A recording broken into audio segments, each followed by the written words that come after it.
What's up, ladies and gentlemen? Welcome back to TD Fans Talk, home of the real Miami Dolphin fans. I hope y'all feeling all right tonight. Breaking news. Breaking news. Brian Flores names Tua Tagovailoa QB1 over Brissett. Yay, he won the job. He won the job. This is breaking news, ladies and gentlemen. All right. At least that's how everybody is making it seem because of my Twitter and my Instagram. I don't know what happened and got into people, but man, this is the most action I have ever seen on my Twitter and Instagram ever. Everybody sent me, oh my gosh, Flores came out and said Tua is the starting quarterback. And I'm still trying to understand, where's the news? Where is the news? It absolutely makes no sense whatsoever, man. We're going to talk about that and so much more. We're going to talk about the final roster, what I think about this team overall, what we need to do to make the playoffs this year, what every position group needs to do.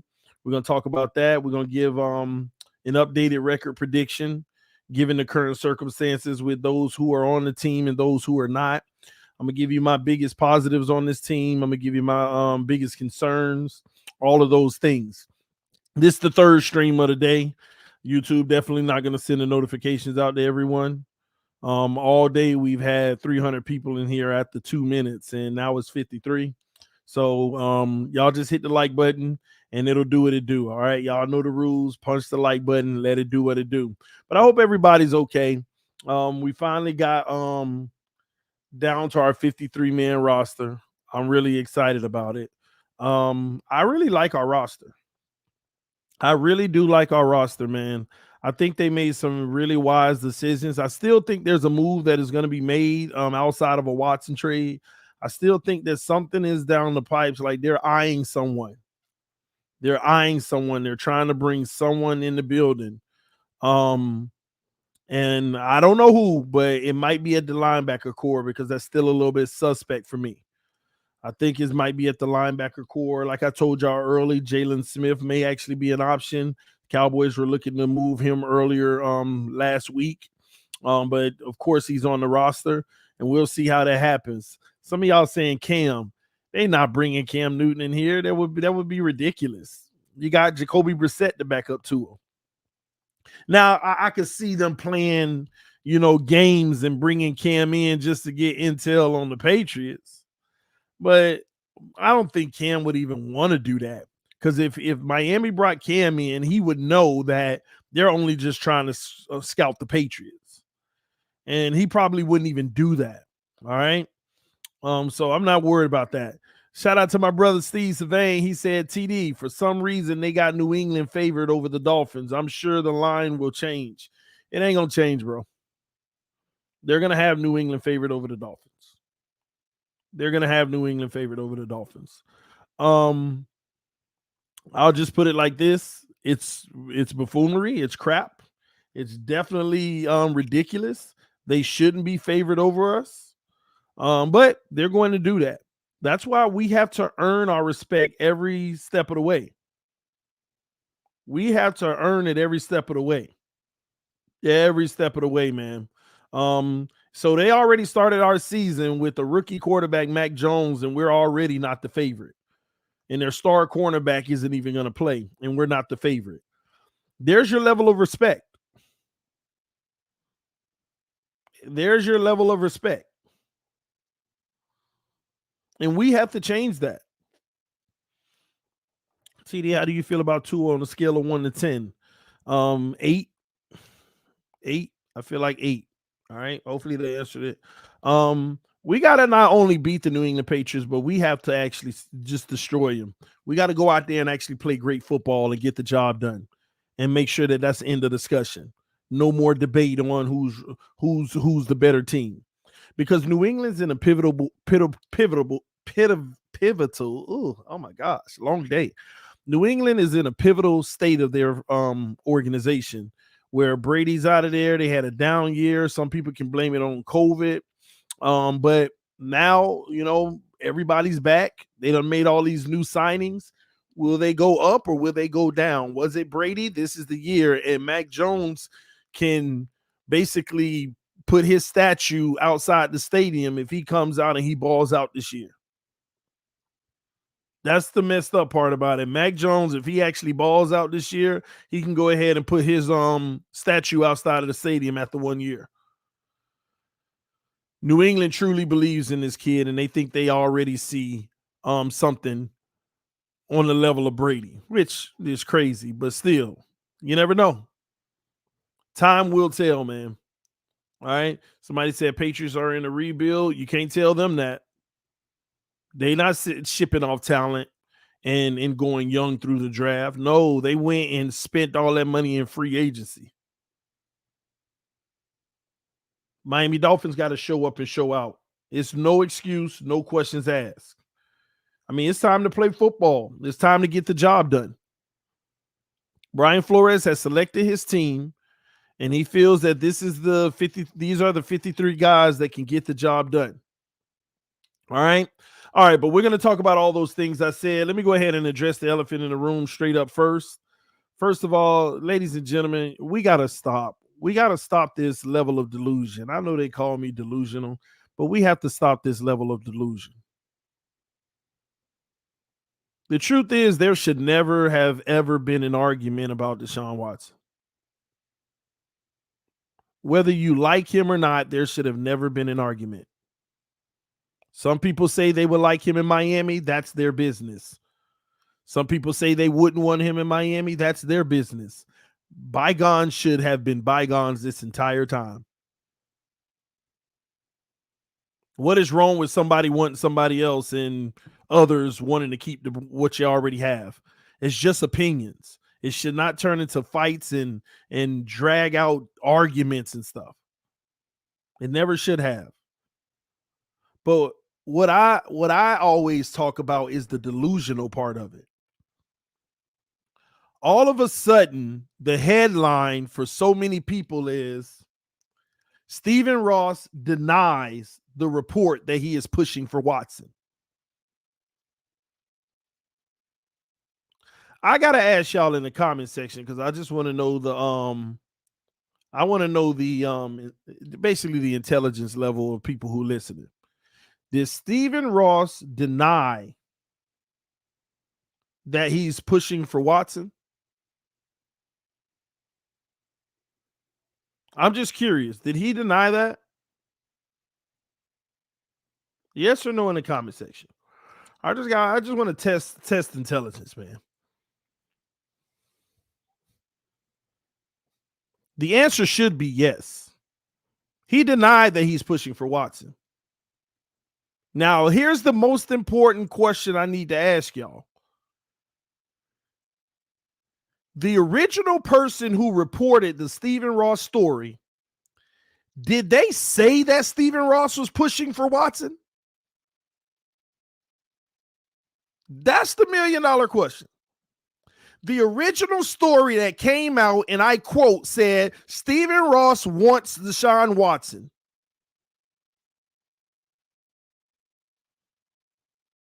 Did that report say that he was pushing for Watson? This is what I'm talking about. People are arguing stuff that don't even exist. The report says Stephen Ross wants Watson. Not that he's pushing and saying you better go get him. By all means, go get him. It just said he wants Watson.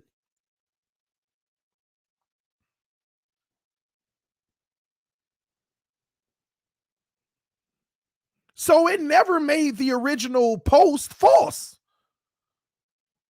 All they did is came out and said Stephen Ross, a source close in the organization, made it clear Stephen Ross does not enforce decisions. It doesn't change the original story. Nobody ever said he enforces decisions. They only reported he wanted Watson. But they twist the words to make it seem like Stephen Ross is pushing for Watson so that a story can come out for Ross to say he's not pushing and forcing nobody to get Watson. And now all of a sudden, see, I told you so. You never told anybody anything because it was all a lie. He never even, the first report was never that he was enforcing us going to get Watson. All it simply said is that he wants Watson. What's wrong with Stephen Ross wanting Watson for the right price?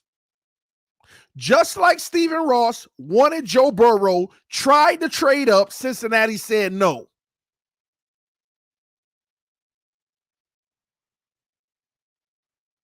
And people all on Twitter and Instagram, see, I told you that story was fake. Show me the false story. The story only says Stephen Ross wants Watson. It didn't say he was forcing the organization to get it done. He wanted Joe Burrow, tried to trade up and get him, and the Cincinnati Bengals said, no, you can't have Joe Burrow. And he said, all right, Greer, go get the best quarterback we can get at 5. It's that simple. So please just stop filling my inbox on Twitter and Instagram trying to make it seem like, oh, Ross just proved that was a lie. Nothing was a lie. He just wanted to make sure it was clear. Like I keep telling y'all, the Dolphins can easily just come out and say they are not pursuing Deshaun Watson, even if they say they're not pursuing him anymore. And then all of a sudden, it's breaking news because Brian Flores in front of the team names Tua Tagovailoa QB1. How is that news? Didn't everybody know that since last year? That Tua Tagovailoa was going to be QB1? Didn't everybody know that? And all of a sudden, it's breaking news. Flores endorsed him in front of the team. Let me tell you another thing that report says. That report never says anything about Flores going in front of the team and saying, hey, I know y'all heard about all of Deshaun Watson rumors, but let me tell y'all now, Tua is our guy. That ain't what that report said. That report said Flores stood in front of the team and named Tua Tagovailoa QB1 to dispel. Then the writer adds on to dispel addressing the Watson rumors. Like some people act like they can't just read. It's simple.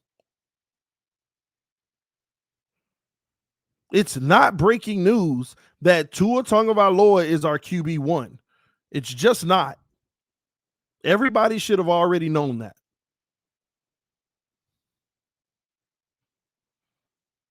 Period.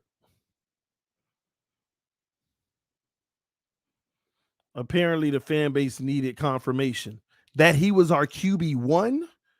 Everybody knew that if we didn't make a trade, Tua was going to be the starter. Nobody needed confirmation.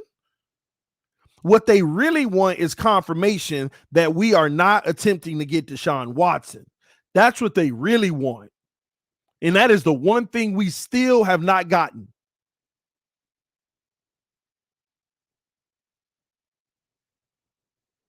That is the one thing we still have not gotten. And you know why this whole situation bothers me? It bothers me because it kind of tells me what you think about your starting quarterback. Like everybody will tell you, you think that the Chargers are out here sitting here saying, "Hey, I want to explore that." You think the Bills out there trying to say they want to explore that? The Patriots already feel like they don't need to explore it. And that's what concerns me. That's what concerns me over everything. And I got to be honest with y'all, deep down inside, I'm nervous about week 1. Because week 1 hinges on what Tua Tagovailoa will we see. It is in our best interest. I mean, we need to see a great Tua Tagovailoa in week 1. We need to see a guy balling out without question. But if we see a struggling Tua Tagovailoa, this thing is going to get worse. It's already a mess. It's already a mess. Somebody says, stop giving Watson ears hope, TD. I'm not giving them hope. Flores and Greer are giving them hope. Because they scared to come out and say that they are not pursuing Deshaun Watson because they don't want to close that door.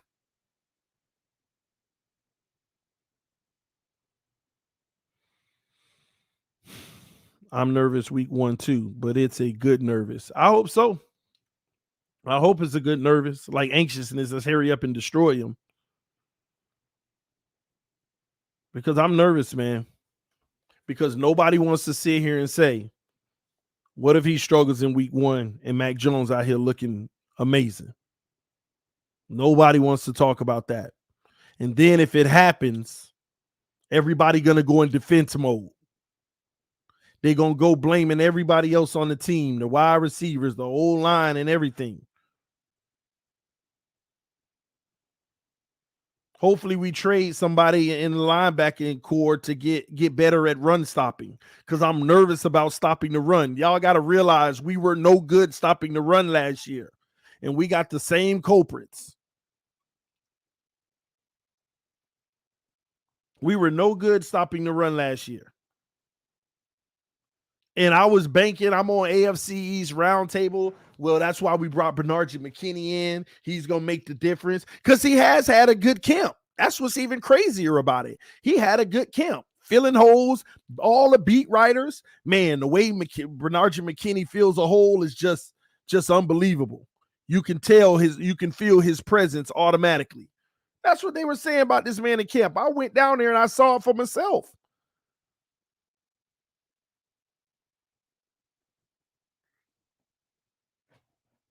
Saw it for myself.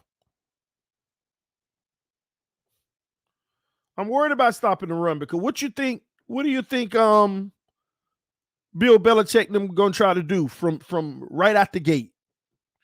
Pound that rock. They're gonna try to pound that rock as much as they can.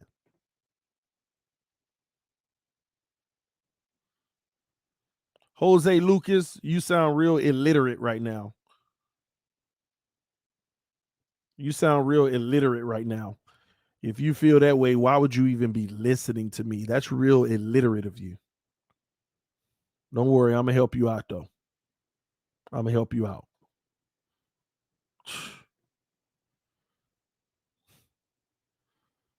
Y'all punch that like button, man. Y'all just don't like real conversations. Y'all don't like somebody keeping it 100 with y'all. But for the life of me, I keep explaining to y'all who come over here just to throw insults and tell me how ridiculous my takes always are. Why would you be listening? Why would you even be listening? That's actually embarrassing. It says more about you. Somebody said, TD, there's sadness in your eyes. I'm not sad. I'm just worried, man. I want y'all to be real with me. Haven't we put everything in for this moment right here? Rebuild, right? 2 years already completed. Here we are in year 3. We have put everything into this moment. Into this moment.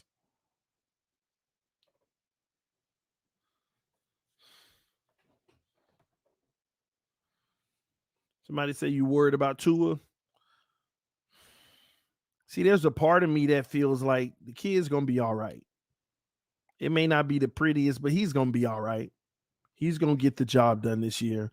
But then there's a part of me, I can't help it either. Don't get me wrong. I'm usually always the positive person, energetic. Trust me, week 1 comes, Tua about to throw 8 touchdowns and 0 interceptions and 730 yards and the highest passer rating in NFL history. I'm always the positive person.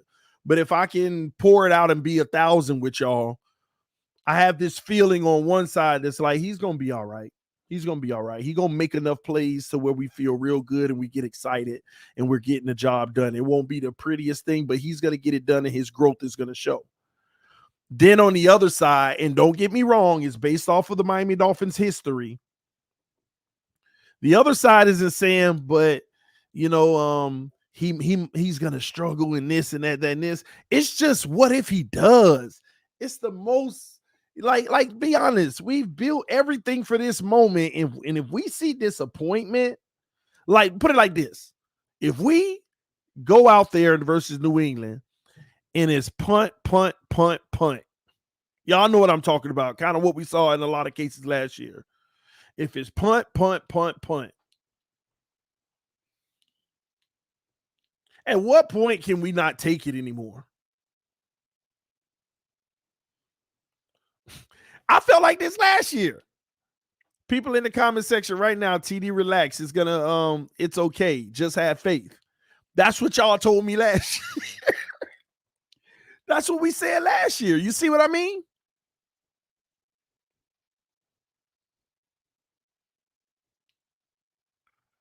That's what y'all were telling me last year.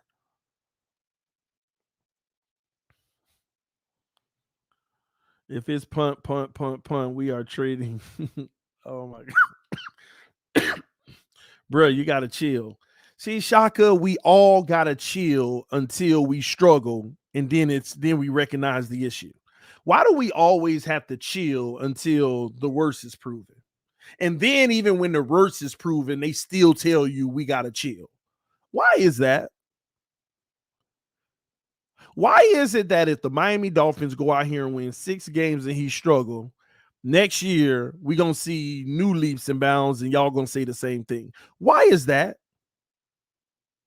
At what point do we stop chilling? There's never a point, huh? It's been 20-some years since Dan Marino, and it ain't never been a point for none of y'all, huh?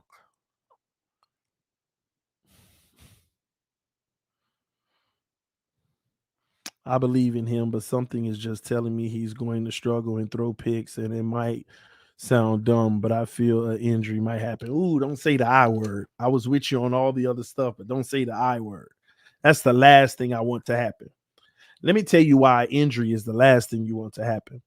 Because nothing gets accomplished if you see a little bit of struggle in an early season injury. And think about that. Imagine having a quarterback who was very subpar their rookie season, and you don't know if they're the franchise. Then you come back the second season and you feel like he made strides, but week 1, he's out for the season or something like that. Ain't no worse feeling.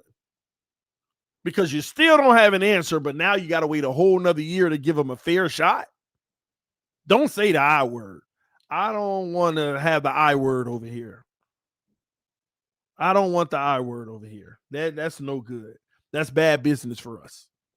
We need Tua to be healthy, every part of his body to be healthy so he can maximize his potential. If this team plays flawless, if the receivers get off, if the O-line can do their job above average, I don't need them to be perfect. If they can do their job above average and the coaches can get a good selection of play calling, Tua will have a really good season, I believe. One of the biggest issues that I have with this roster overall is that we're relying on so many unproven areas. The wide receiving core. We've never had one together long enough without injuries. And then when you get a whole bunch of talent, you don't even know what the real chemistry is. They haven't even been practicing in camp. The O-line, they are getting better, but I mean, that's what everybody has been complaining about the last 3 weeks. The running game, everything in that regards is unproven, but we feel good about the guys we got. Defense, can we stop the run? Will Xavier Howard get the turnovers that we want him to get? The defense is a little bit more secure to me, but so the coaches, will they call good games? Or will they trash up the playbook and give them bad situations and not put them in good plays? There's so many factors that we're relying on that hasn't been proven. And that's the thing about this team. We got the talent, we got the personnel, but there's so many things that has to be proven. Y'all punch that like button. Somebody said this roster is better than last season. I would agree with that. Even the players we had alone last season have improved. I've seen it in so many ways across the board, if you ask me. I agree. But remember, you got another offensive coordinator, dual jobs. They got to call their game plan. We got to see after people have 9 games on Tua last year, how do they play him this year? Do they look at our young O-line and do they attack Eichenberg on every play? Do they attack Davis on every play? Do they send the pressure on those guys' side, the guys who aren't as solidified to us?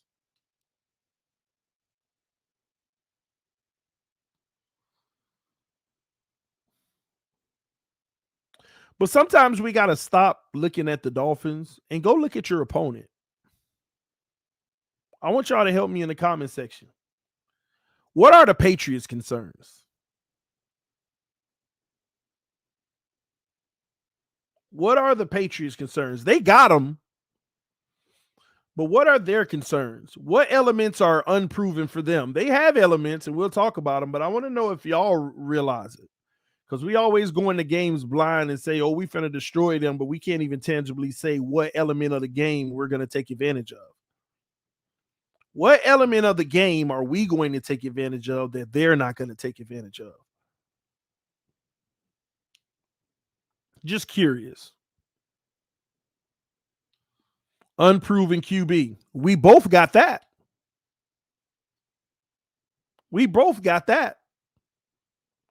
Gilmore out. Have you heard of J.C. Jackson?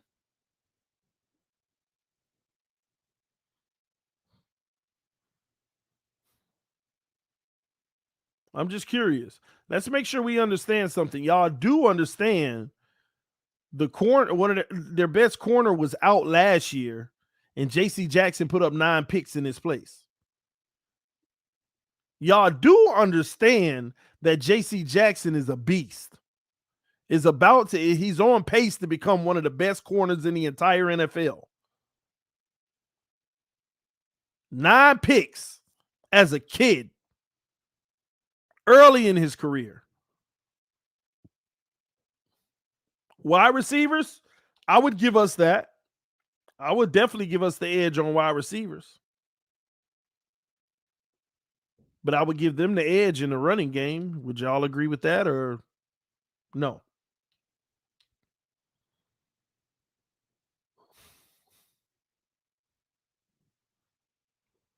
They got Jalen Mills, also Super Bowl champion corner. Yes, sir. Yes, sir. We ain't Patriots fans. I know you're not Patriots fans, but all I'm saying is it just amazes me how we always talk about we finna destroy somebody, but we don't even know why we're gonna destroy them. We don't know what element of the game where we have a pure, clear advantage where we're gonna destroy them. We're gonna destroy them. It's gonna be a tough game. I think we'll win it. I think we'll win the game, but it's gonna be a tough game. I think they run the ball with a certain level of success, but not enough to make us panic. I think their defense plays well, but not well enough to where we don't get the upper hand. Because I'm telling y'all, their defense is good and our defense is good. I just feel like Tua is going to make more plays than Mac Jones. They're both going to have rough days, honestly, but I think Tua is going to outplay Mac Jones, and that's going to be the difference maker. It might be that one drive that Tua was able to get over the hump versus Mac Jones. That's what I truly believe. But I'm just making sure y'all are clear. I don't think this is going to be this blowout W that everybody thinking because they cut Cam. Do y'all understand how powerful it is for them to make a statement of cutting Cam and going with their rookie game one when you got a veteran quarterback who had over $3 million of guaranteed money? That is making a statement. I know we want to ignore it because we want to diminish whether or not Mac Jones is good. But if we were to talk real football for a second, are we going to really sit here and say Mac Jones doesn't have the potential to come out and have a coming out party like Herbert did?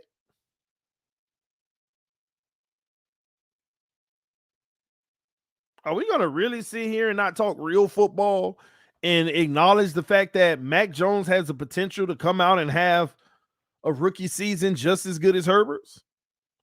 I don't even understand why people rag on Herbert in the first place out of college. The man broke all of our quarterback records in college. He was more successful in college than Tua. Do y'all know that? Not saying that he's better. I'm just saying he put the numbers up and won just like Tua did.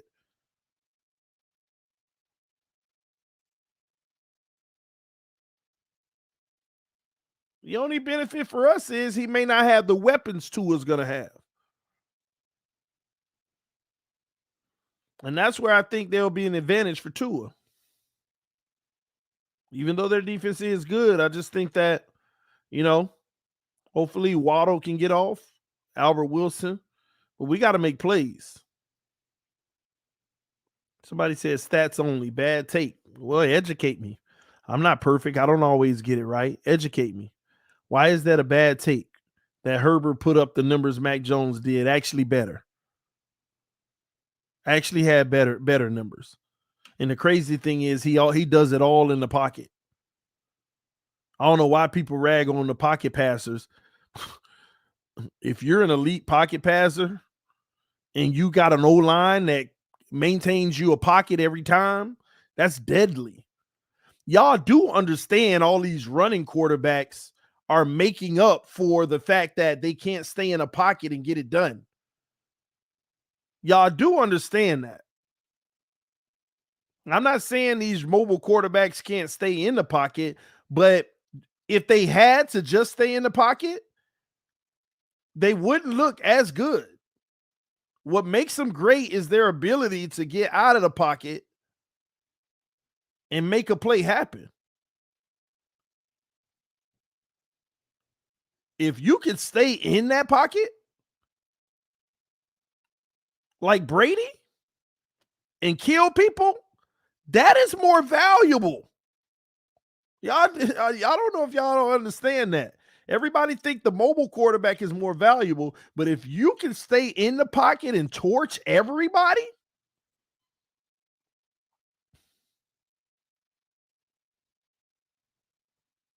that means your brain is operating on a whole nother level. Your skill is operating on a whole nother level. Your ability to dissect defense is operating on a whole nother level. Because here's the difference. Those type of quarterbacks like Brady, they should have a whole lot more sacks. But why don't they? Because they can recognize at the line of scrimmage every single thing a defense is trying to do. And they're sitting there at the line of scrimmage. This is how good guys like that are.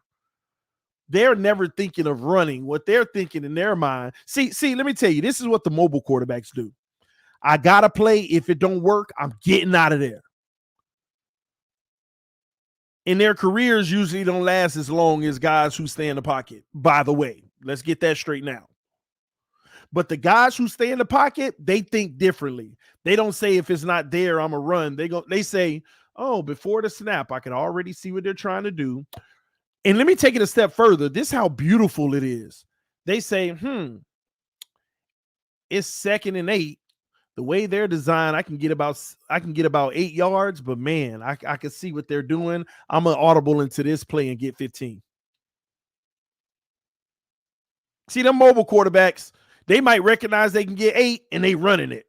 Hike, 8 yards. Or if it's not there, I'm taking off to try to get it. The other guys, yeah, I see I can get 8. But you know what? Based off of the defense they running, the play that we got called ain't bad, but I got an even better one in this defense. That's a whole nother level of quarterback play, y'all. That is a whole nother level. Like, you can't get that level. That's why they don't worry about getting sacked. They know what the defense is doing. They know where the pressure is coming from. They're ordering their protections on the line of scrimmage with the O-line, telling them what's about to happen. They're signaling to the wide receivers, listen, the play that we called is going to be successful, but you know what? We're going to run this instead because I'm about to torch them.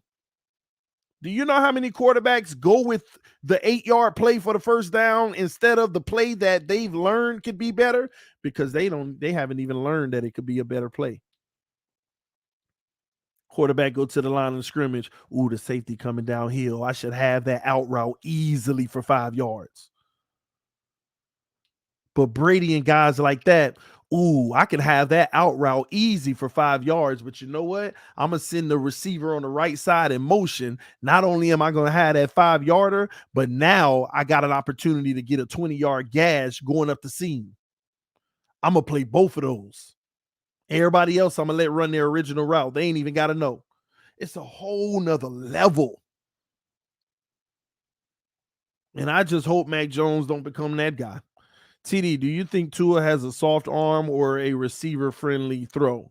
Because I think he can make the throw to win the game. What do you think? About Tua's arm, that's something that I never honestly spoke on. And I'm glad you asked it because I'm going to give my true opinion about his arm. I have never once spoken on Tua's arm. Y'all know that? Like, literally, what I really think of what I see about his throws in his arm. Number one, he doesn't have a weak arm. And maybe it's because of the hip surgery, and I'll see a difference this year. It just looks like he has a weak,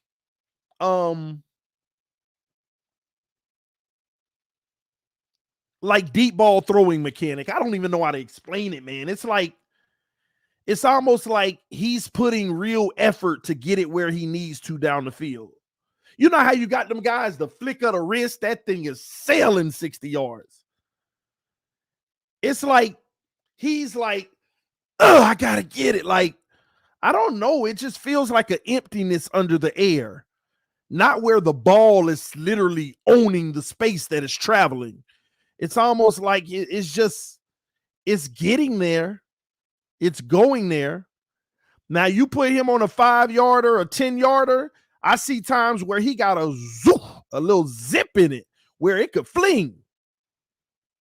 But anything about 20 or more, sometimes it's like You could see the effort that needs to be put in for it to get where it needs to go.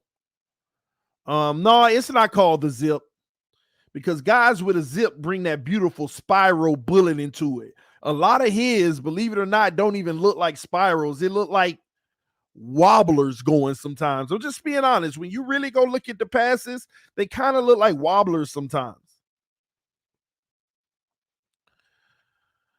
Somebody said that's why he is an accurate passer. See, that's where I've always argued with people.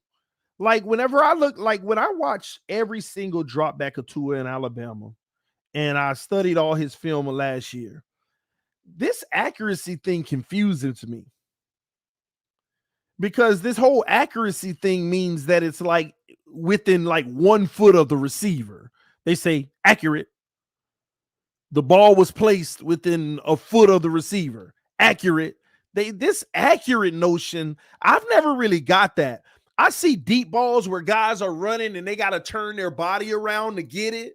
I see crossing routes where guys are running across the field. It should be here, but they got to square their body up. I see stop and go turnarounds in a zone where people got to lead their feet to go get it, but they're all completions. They're all completions.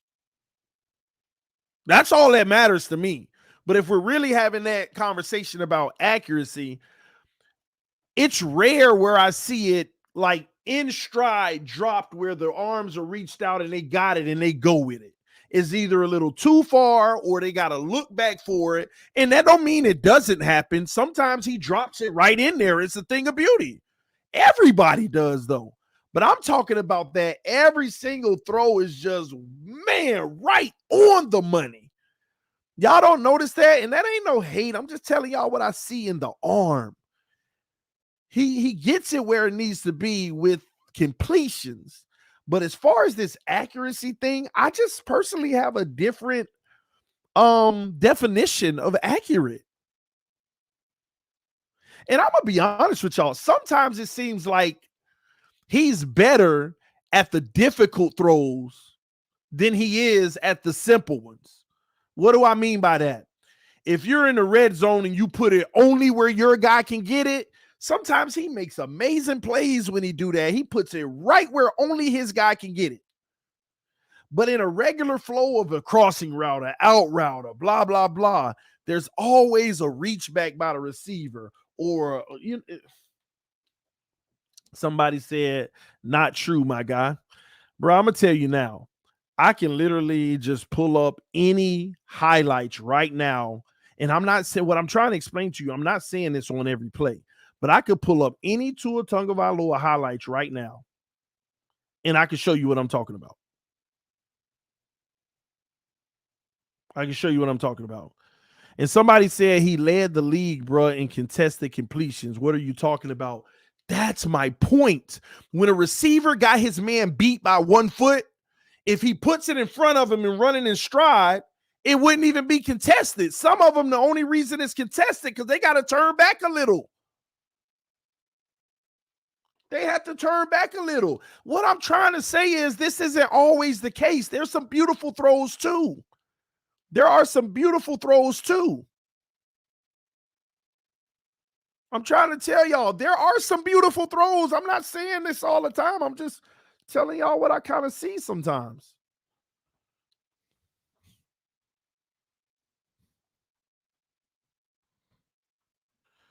Y'all know, I see y'all asking in the comment section. I'll indulge you. I'll indulge you. Okay. His best pass is the ones over the middle to like Jaceki or somebody. Those be money. But I'll indulge you. Anybody got a game they want to pick in particular?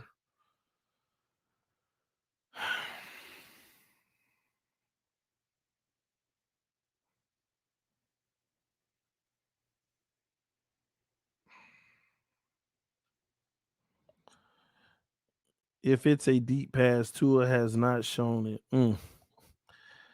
TD speaking facts. Tua, aka Wobble Wobble. Y'all don't be mean. Don't be mean. What y'all got to understand is no one cares. He gets the job done. He gets the job done. No, I'm not gonna pull up the Buffalo game. That's unfair to him. We all know everybody struggled in that game. I'm not gonna pull up the Buffalo game just to prove a point. I want somebody to just name any other game. I'm not gonna pull up the Broncos game either. That's unfair. I'm not pulling up Buffalo. I'm not pulling up Broncos. And I'm not pulling up Raiders because it definitely shows in those, but everybody has bad games. I just want to show you a regular game where there's occasions of what I'm talking about because I'm not trying to be um I'm not picking on him. I'm just telling y'all what I see at times. And again, I'm trying to tell y'all it doesn't always happen. Doesn't always happen. All right. Um Raiders. See, y'all keep on trying to pick the games where he struggled the most. I'm not trying to do that. I'm trying to show you a game in the NFL where it was just regular.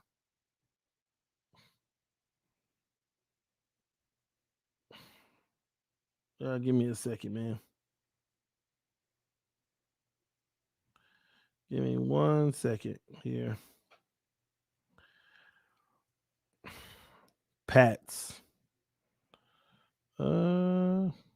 He came back in that Pats game. He had a really good game in that Pats game. Let's see if we can find one in that. Let's do that.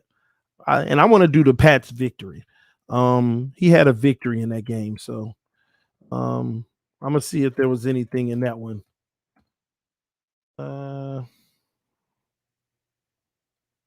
Let's see. I'll try to pull up the Patriots game. All right. All right. Man, can we get week 15 game highlights? I want Tua's.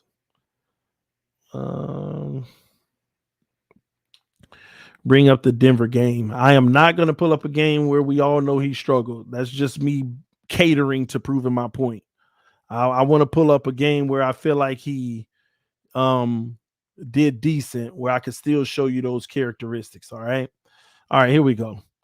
And maybe maybe in this game he doesn't, but let's pull it up. Let's see what I'm talking. Let's see if we can see some of what I'm talking about. Share screen. I'm gonna put it on the screen small until I'm gonna put it on the screen small until we can actually find plays because I don't want them to shut us down because that's what they do. All right. I'm gonna put it small for now, okay?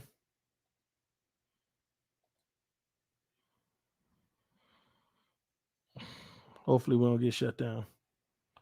All right. So first one out of the pistol. Fakes it. Nice. Throws it. All right. So and again, I'm not gonna try to nitpick. I'm just gonna try to show y'all what I'm talking about. Okay. I'm gonna try to show y'all what I'm talking about. I'm gonna pause it to give y'all an image. Pause. Pause right here. This is a perfect example of what I'm talking about. You see what I'm talking about? How the receiver up here at the top of the screen has his guy beat? And this ball has to be sailed out in front of him because if it's sailed in front of him, he can start going around this corner and keep running yards after the catch. But instead, this receiver has to turn his body to actually make the catch and then turn back. Show y'all what I'm talking about. See how he has to wait on it? What I'm trying to show y'all? Now the defender is catching up. This is supposed to be sailed on the outside. Now the receiver who's supposed to be running towards the sideline is supposed to catch that in stride, but instead he has to turn his whole body around because the ball would have been look how it's caught versus on the run on the outside. And again, I'm not trying. And honestly, he would have had a step on that defender running up for more yards up the sideline.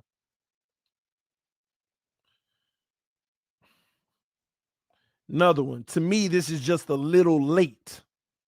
This is a little late. So you see the receiver here? You see this underneath? See how the guy has to stop and change position?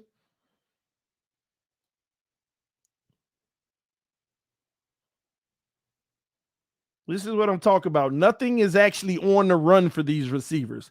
These receivers don't catch anything on the run. They have to hop off their feet. Look at the bottom receiver. Let me show you what I'm talking about. He's going to hop off his feet, bam, and then face up.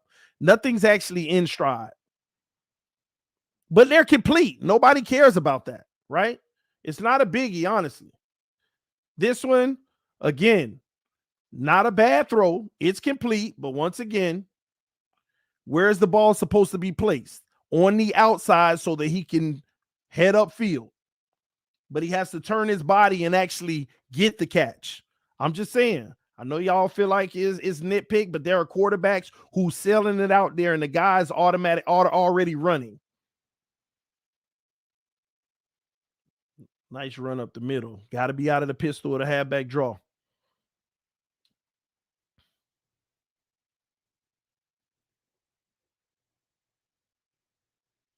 Well, we know that got intercepted. He was getting hit while he threw. Should have never threw it, but it's all good. Things happen.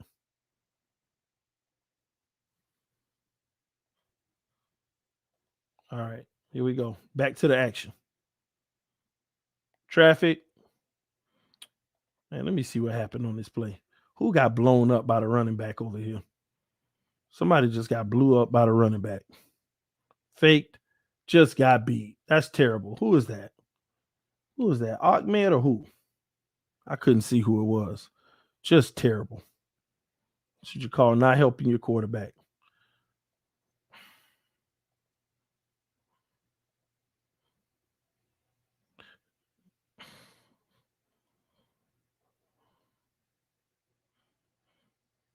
Or was that an interception or something? Yeah, that's a turnover. They funk him. So I need to see some Tua. All right, here we go. Nice. I like that one. On the run. It was a critical down. He had to squeeze it in there. Bam. Nice. See, this is a good one to me. The guy can keep going without interruption in his running.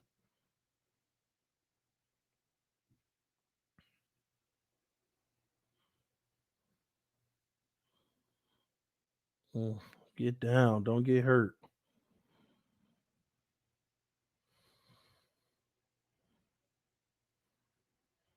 Good escape.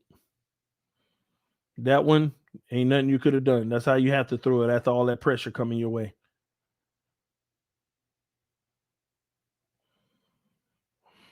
I got to see this. Nice one. That was in a zone, a sit down route. He wasn't moving in motion.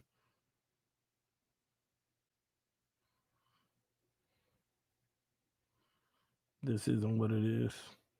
Hold on. I got to show y'all something. See, I know y'all don't want to hear this, but this is also what I be talking about on that same play. This wide open, guys. See, this is, and again, I'm not trying to nitpick, but let's call it what it is. You see this guy wide open here and the ball's coming. You see all this space around him. The difference is this. If he doesn't have to leave his feet to catch this ball, he can go get yards after the catch. These are the small little details that I'll be talking about. I like it because it's a first down. We move the sticks. But if he doesn't have to leave his feet to catch the ball, which he does, see, he is up in the air. Look at him right here. He jumped in the air and tried and brought it down. These are the ones that I'm talking about. Guys got to leave their feet. I want y'all to see that real time. Y'all call it nitpicking, but it matters. If the guy never loses his feet, he could get another 3-4 yards out of the play. On a wide open guy, by the way. That's all I'm saying to y'all. It'd be the wide open stuff. We already saw this.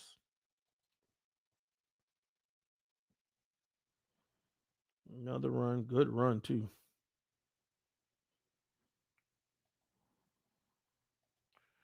All right, no action over here. All right, I think that's a... Wait, what happened? I missed something. See? Once again, every time Somebody has to leave their feet. Oh, crap. What happened? Oh, commercial. Ain't nobody with no Tua slander. I'm just trying to show y'all something that hopefully he can improve this year. This is what we're looking for him to improve. And I saw some improvements in this in camp, which I need to understand. I saw some improvements in camp.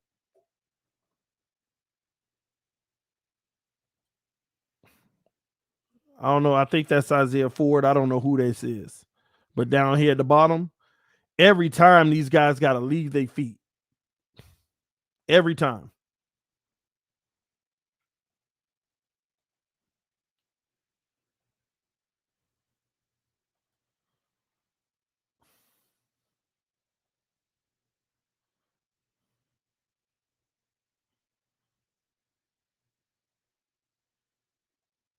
We running that ball. All the way down there, we ran the ball.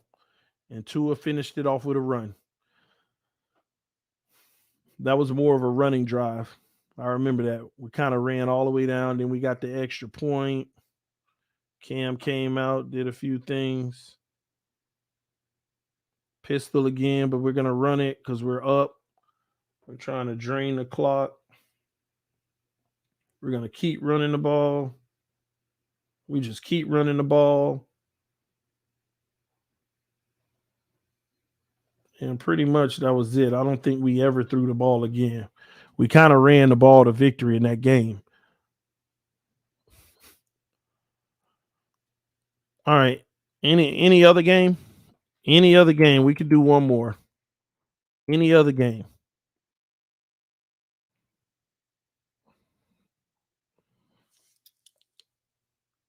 T, do you think the height issues is making him have to throw the ball higher, causing receivers to jump? I don't know.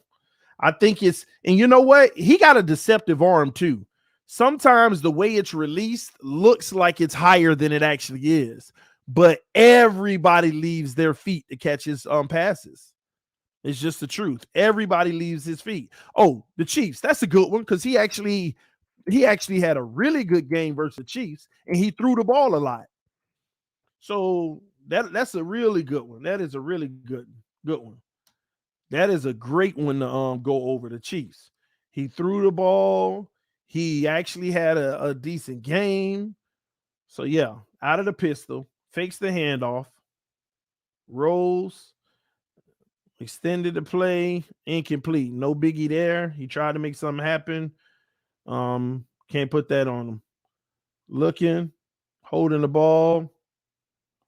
Another incomplete, just trying to make something happen. Grant could have made a play for him, though. I didn't see anyone open, and honestly, it was a dangerous pass, but he tried to squeeze it in, and I actually like when he does that because Grant could have made a play on that one. So things looking good from his standpoint so far. And for the life of me, man, it never fails. These never fail. This is a wide open. Honestly, this is a wide open sideline, down the sideline, ladies and gentlemen. Do y'all see what the coverage is doing? They done already screwed up.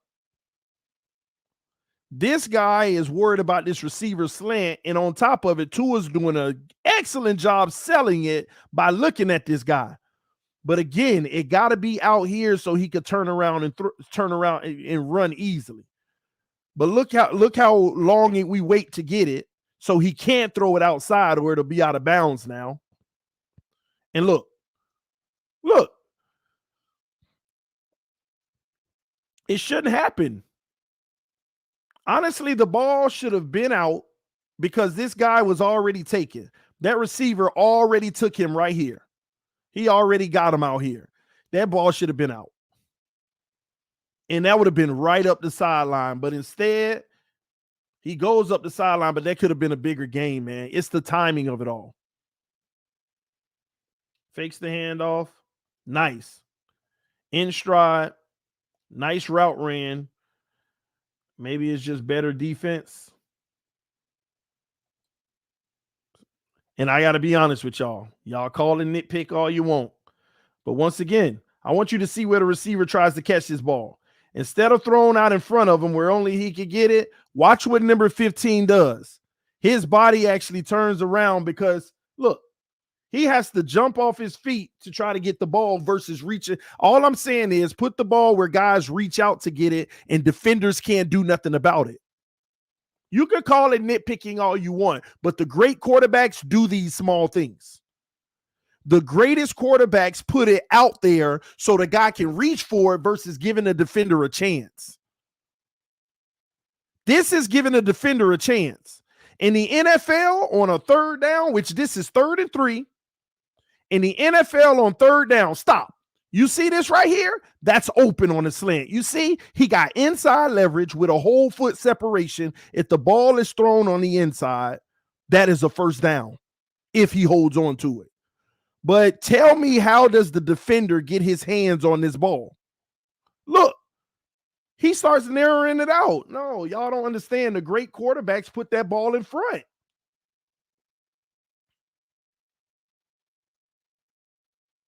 Nice. See, here come the anticipation. This is what I like. This is a example of him doing it right. Gesicki doesn't even hit his break yet. Let me show y'all something. Stop. Gesicki just on his break and the ball already gone. That's what you need. That's the anticipation that he needs to do consistently. Gesicki just turned around and the ball is already on the way. And that's why on a 3rd and 12, that's a big time play right there. Big time play. Any second late and that don't work. That's a big time play by Tua. That's what needs to happen consistently. Play action, pressure in his face, good throwaway. Good throwaway. Back to pass. See, perfect example. Perfect freaking example, man. Don't tell me I'm nitpicking on this. Look at Grant. Look at Grant, wide open. This should be thrown on the run. But watch what Grant does with his body. Stop, and he has to turn around. Let me back that up. Stop. You see Grant in stride, but you see that right leg is already planted because he got to stop it. Look, why does the receiver have to turn his full body when he was already running a stride across the field? This is a perfect example of a wide open guy.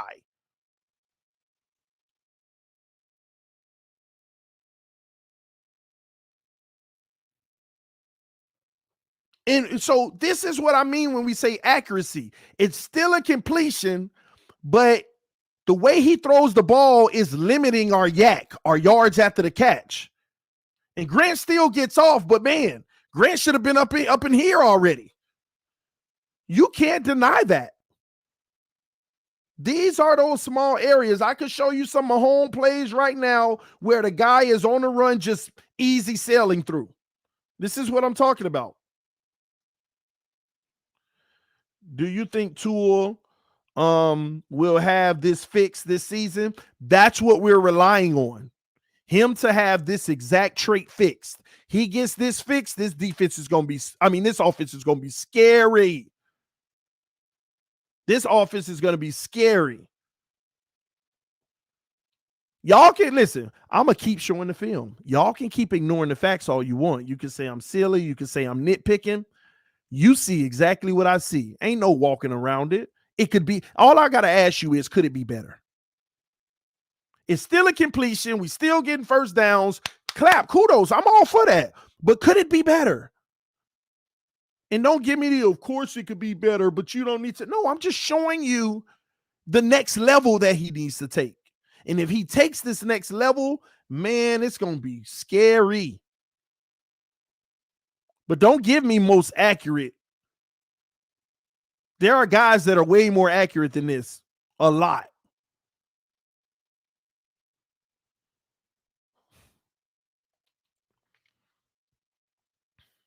Let's see what we got. Fakes the handoff. Rolls left. Throws. Nice. Had to dump it off. Beautiful pass. Beautiful patience on that play, by the way. Got it in there to Gesicki. Had to find him. Reading through all the coverage. That was a schemed up one. Gesicki did a hell of a job faking, selling the block on that, by the way. where a D lineman had to make the tackle at the end. Beautiful execution and beautiful play call, but I will say, beautiful execution by Gesicki too. He sold that. He eventually got that defender off of him because Tua looked like a running threat. Fakes the handoff, back to pass.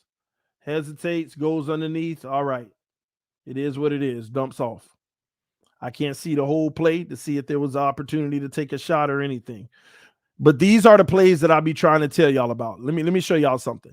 This is where people used to argue with me where I say, Tua doesn't read the full defense. He picks a side of the field and he goes there. He got a wide open man on the opposite side of the field just sitting there.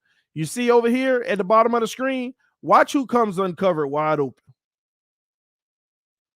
Bam. You see this? See this tight end over here? You see that? My thing is, I don't have a problem with the option that he chose underneath. This one has more depth, but he never even saw it. And what I'm saying in that matter is, even if the defender was closer, he never even saw it. He's actually still looking deep one way. See, and then had the pump fake and say, oh, I'll just go underneath.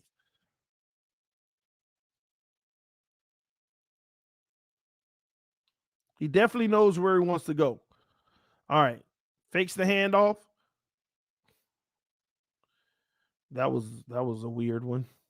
He wanted to go outside, but he didn't. He wanted to go outside, which he kind of had it, but then he saw something with Gesicki slipping for a bigger coming across,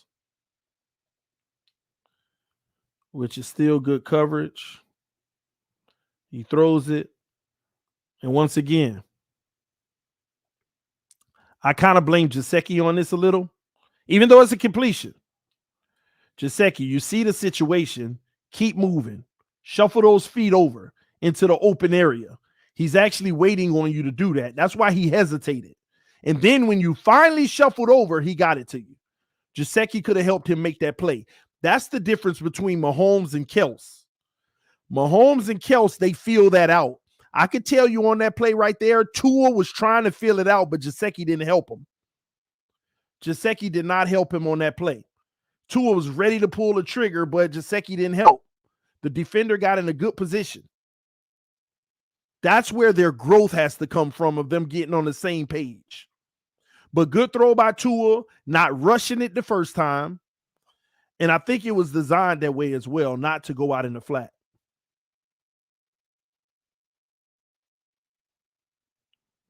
Fakes the handoff, throws. I understand the screen. You got to try to get it over the defender. So that was the issue on this. He didn't want this guy. I don't want y'all to think this is a bad pass. I mean, it's a bad pass, but he has to make sure he clears this guy. That's why he didn't throw a bullet. But it was still sailed on the outside. It didn't matter, though. Even if he threw it over the guy to the right spot, that would have been blown up right away. Better to have the incomplete and start back up at the blue line and in the backfield. I'll even count it as a throwaway. I'll count it as a throwaway.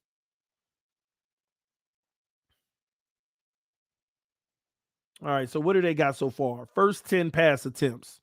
2 incompletions, got a 16-yarder. Incomplete, 14-yarder. Incomplete, 18, touchdown, 7-yarder. 7-yard pass, incomplete. 5 of 10 and a touchdown so far. Stop. See, oh my God, this one's even worse. This is what I be talking about, y'all. This man be having wide open people, and they got to turn their whole body around to get the ball. I want you to see. No, don't say I'm nitpicking now. Y'all go watch this tight end. Y'all go watch this tight end. This is what I be talking about. Look at him right here, the third guy. You got one at the bottom, Gesicki in the middle, and the third one underneath. Just keep watching the third guy. This should be an easy pass and run, but he got to turn his whole body. Watch in real time. Sail the ball out there in front of them so that they could start surveying the defense.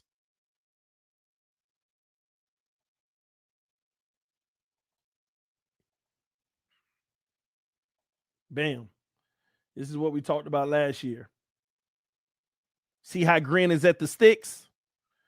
If that arm strength, if that ball was flew out there, Grant should have been able to run a beeline towards the sideline for the first down. But Grant, the pass, he actually threw this late. This is how you know somebody throws it late. Grant is running a stick route. And basically, that's where the stick's at. The important thing, 3rd and 5, we need the first down. Grant is running a stick route. Bam, let me get to the sticks, make my out, and the ball should be right there, and I can run right out of bounds. But he throws the ball late. It's not already there, and this is what happens. Grant has to come in front of the first down. See where he catches the ball? You see where he catches the ball? And look at the defender. Luckily, and no, that ain't Grant, that's somebody else. Luckily, he put the moves on. You see that? But that could have easily have been a field goal attempt instead of a first down. Instead of a first down. These happened a lot last year, and this ain't me. I think a lot of the beat writers, Omar used to point this out all the time. He waits for the guy to get open to throw it instead of throwing him open. Let me tell y'all when the ball should have been gone. Stop. The ball should have been sailing right here. You got the defender with his body turned on the inside on this go route. Grant already got him beat because he's out of position with his body. Ball should already be out, but Tua's waiting. Stop. And actually, I want y'all to notice, Tua actually put his arm up, put it back down, and put it back up. I'm going to replay it, and I want you to see. Tua almost threw it, then he hesitated and threw it. Watch his arm motion. Up, down, go. Did y'all notice that subtle move? Those are those things, man. Look at Grant's depth. Past the line, past the first down marker. He has to catch the ball past the first down marker, but instead he needs to track the ball and jump off his feet to go get it. Those are those moments right there. Luckily, I keep saying Grant. It's not Grant. I think that's like Bowden or somebody. But luckily, he made the play with a little shake and bake.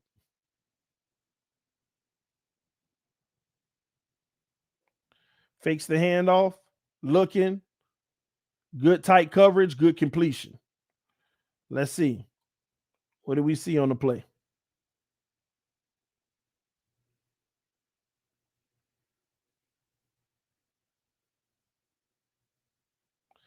Great defense right here.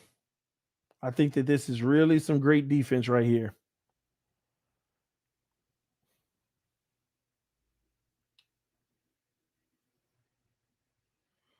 The only thing somebody could say about this play, I want you to look at the tight end on this play. Y'all think this tight end right here at the line of scrimmage that's about to come up had an opportunity here? I'm just curious. This ain't me nitpicking Tua. I'm just asking y'all. Do y'all see right here how he about to creep behind the defense right here, throwing it over the top to him? Stop. Oh, they shut me down? I'm not sure. Did they shut me down?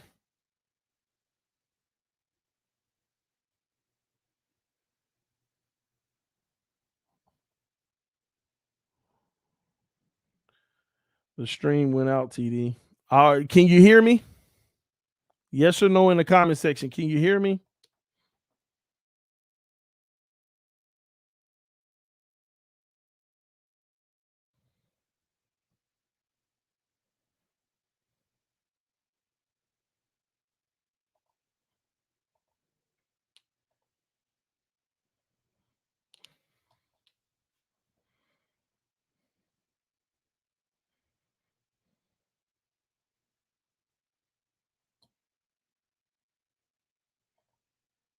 Can y'all hear me? Let me know in the comment section.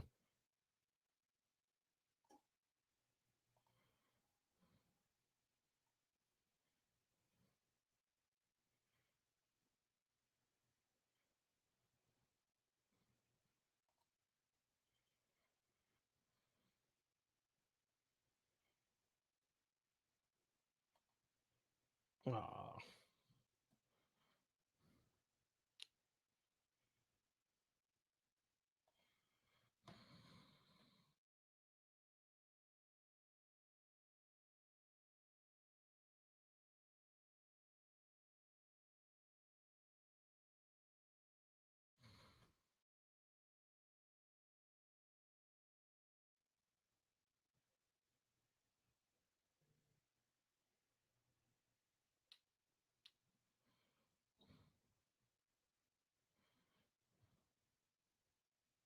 Can y'all hear me?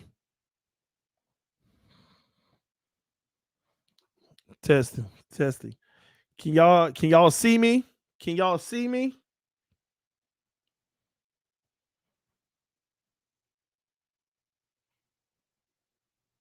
Can you see me and can you hear me? Yes, all good. Yeah. Yeah, yeah, yes. No, well, obviously you can. Oh Lord, I already got banned. I gotta check my timeline because if I get 3 in 3 months, they shut the channel down for 3 months. And I know I had two like 2 months ago, and I haven't done anything. So hopefully one of them fell off because if I'm not live tomorrow, y'all know why.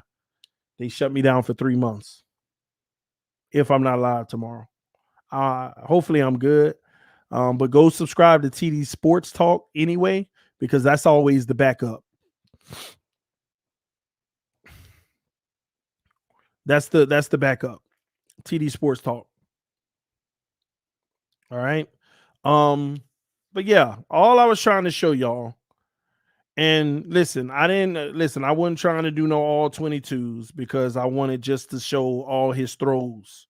I wanted it to be bucketed. If you notice, that was a highlight clip of all the throws and all the completed throws. That gets the point across. Y'all saw where guys had to jump off their feet. I don't need all 22 to prove that guys were jumping off their feet. Guys were having to turn their body backwards to catch the ball, and nothing was in stride, and some of the passes came late. Yeah, TD Sports Talk. So go subscribe to that. That way, anytime if the channel goes down, it happened my first year doing TD Fans Talk. It went down for 3 months, and I had to stream over there. Has he improved this year in practice? I saw improvement. I saw improvement. Use a whiteboard for what? TD, you got two of them. Two of what? See here. Let's see here. One moment. At TD, man, they be hunting y'all. It's all good, man. It's all good. That's copywritten material, NFL stuff. So I get why they shut it down. It is what it is. All right. Might have to open a Twitch, my guy. I'm live on Twitch now. I'm actually live on Twitch now. All right. Everyone, if he gets banned, go on his Twitch. Yeah, I'm live on Twitch right now. Reason trolling you. Oh, well, I hope he's having fun doing it. I'm glad my name is in other people's mouth. I agree with the statement about yards at the catch. I love Tua, but we as fans, we need to hold everybody accountable. We've been mediocre for way too long. Go Fins. I don't understand why people get in their feelings. I was just trying to point something out that was real evident to me when I watched the film. We're losing a lot of yards at the catch because guys are waiting on the ball. They're jumping off their feet to catch it instead of catching it in stride. They're looking back to do it. They're looking back to do it. Yeah, I got a Twitch. Yeah, see y'all on Twitch now commenting. Some of y'all watch on Twitch right now commenting on this. But yeah, so it is what it is, man. So for whoever with the whole accurate conversation, that's why I have a disagreement sometimes with the whole accuracy thing. That's kind of why sometimes I be like, I can't really say accurate because let me tell y'all something. Do you know that every single one of those passes and catches were on the positive spectrum of accurate for when they grade accuracy because the ball was within 1 foot of the receiver? Do y'all realize that every single one of those passes went in a positive category for accuracy?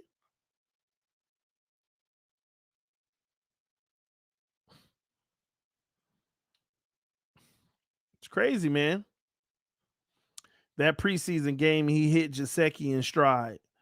Falcons game, he looked a lot better. That one across the middle was in stride. The other one, I think, versus the Bears, is that the one that you're talking about that you said that was in stride?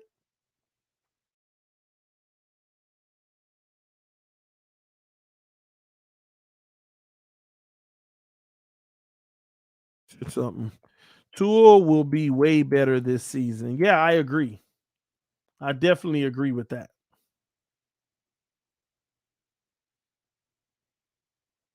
So let me show y'all something. This time it shouldn't get copywritten because this is somebody's footage, their camera by itself. It's not going to get copywritten, okay? So let me show y'all something. Hold on. Let me show y'all something real quick.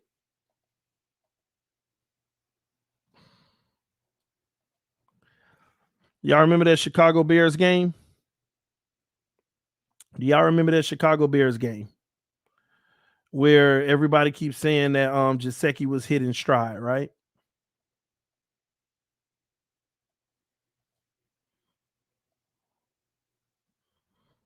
Don't risk it, TD. Nah, this is actually a screenshot. This is not NFL. I promise y'all, this is good. The other one had the NFL watermarks and logos, so that always happens, okay? But this one, y'all don't have to worry about. I'll show you.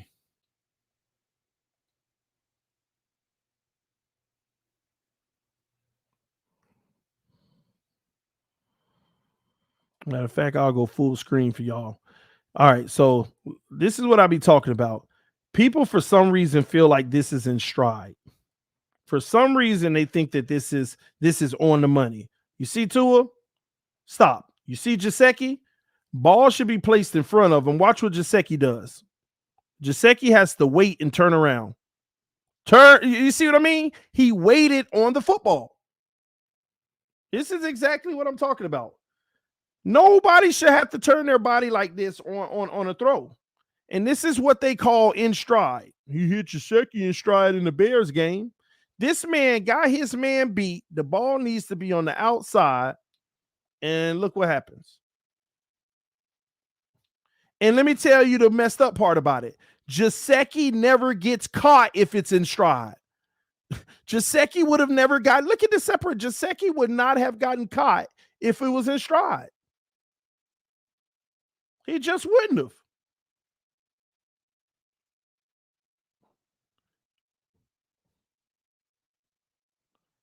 Y'all call this in stride. What are y'all talking about? Look at this. Stop. I want you to look at Gesicki's body. Facing straight and then has to turn around. Y'all call this nitpicking. He's looking back at the ball. Can you see Gesicki's numbers right now? No. Now you can. Waiting on it. And then has to put the energy to turn around. Somebody said, let's move out of the past, TD. It's not about that. Like, at any point, is anybody allowed to point some things out to y'all to show you areas that you want to see the improvement? Nobody's allowed to do that. It's not the past. It just happened 2 weeks ago.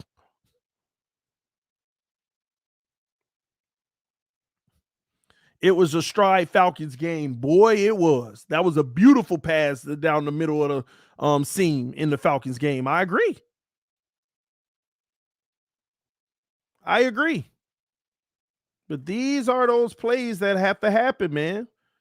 We got to put that ball out in front of guys so that they could keep their speed. None of these guys are keeping their speed while running because they have to turn their body around. Try running full speed and having to shift your body around and maintaining full speed.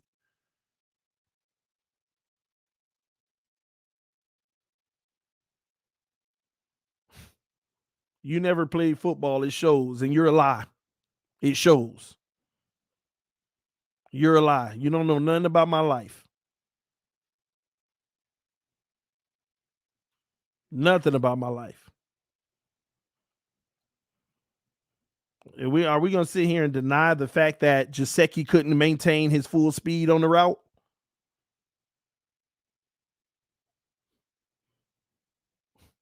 It's amazing, man. This kid can do no wrong to some of y'all. And I'll be honest with y'all, that's where his downfall is going to be. That's why some people will never give it a rest about Tua. That's why some people will never stop criticizing him, because they just never hear the truth about him. They hear all the excuses and all the cover-ups and ignore that, or it doesn't matter. That's all they hear, and that's why people go hard at him like that. Yeah, people like y'all, some of y'all are making it worse for Tua. Y'all are actually the ones making it worse for him. If you could actually be subjective and say, yeah, Gesicki actually did have to slow down and turn around. He couldn't maintain his speed and catch that in stride and probably would have walked in for a touchdown. But you know what? Tua will get better at that. That's the timing thing, and it was only 9 games. He's going to get better at that. You won't say that. It's a carnal sin.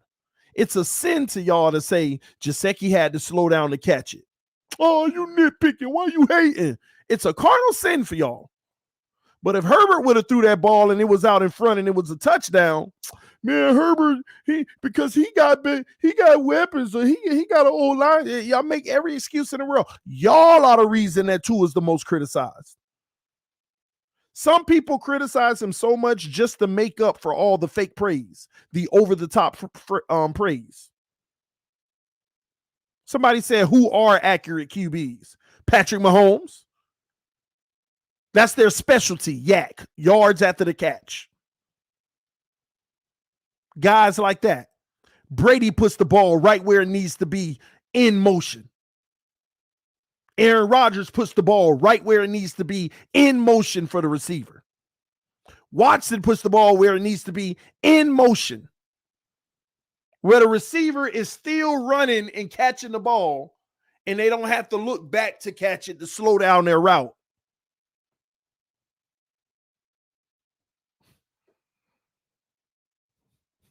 Russell Wilson in motion.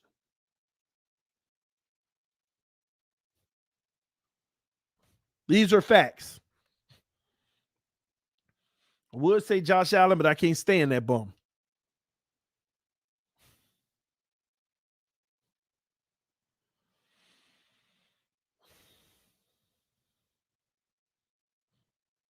Period.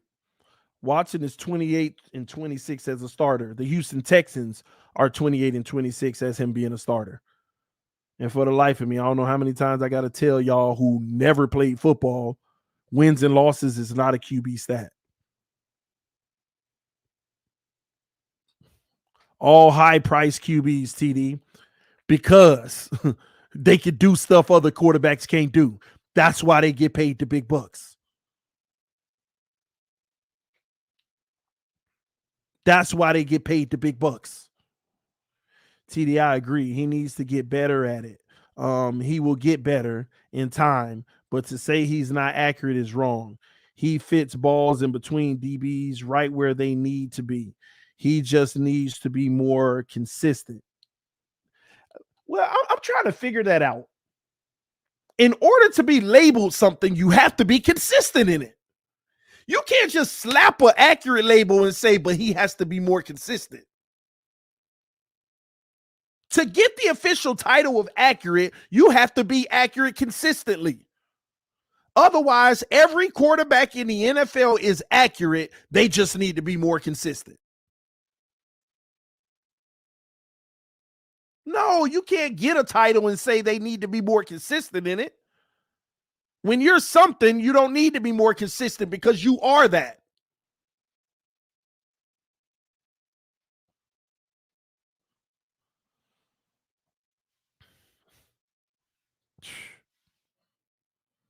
I agree. People need to stop being so sensitive about Tua. It's bad. It's bad.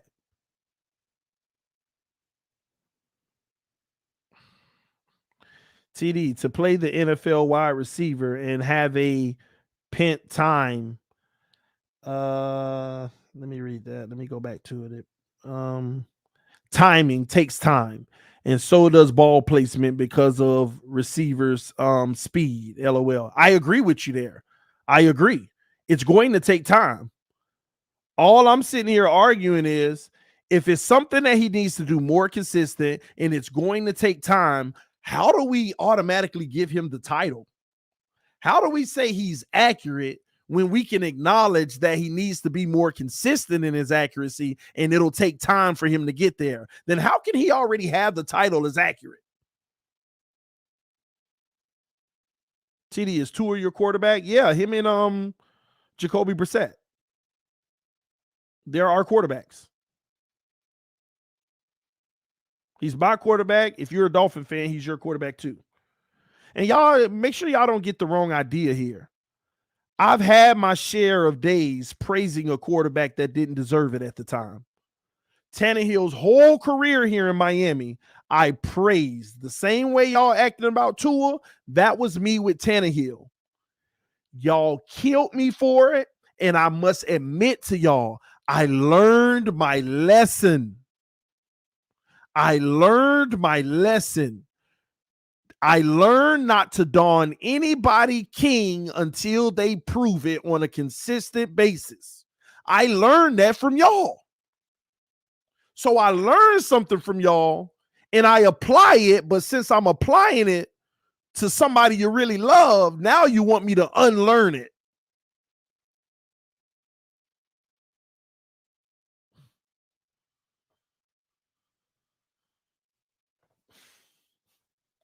You making money talking about other lives you know nothing about, sir.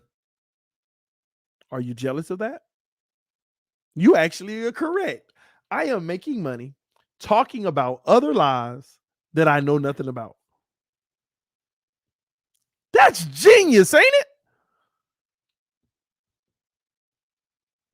That is genius. So I'm interested. What is your point?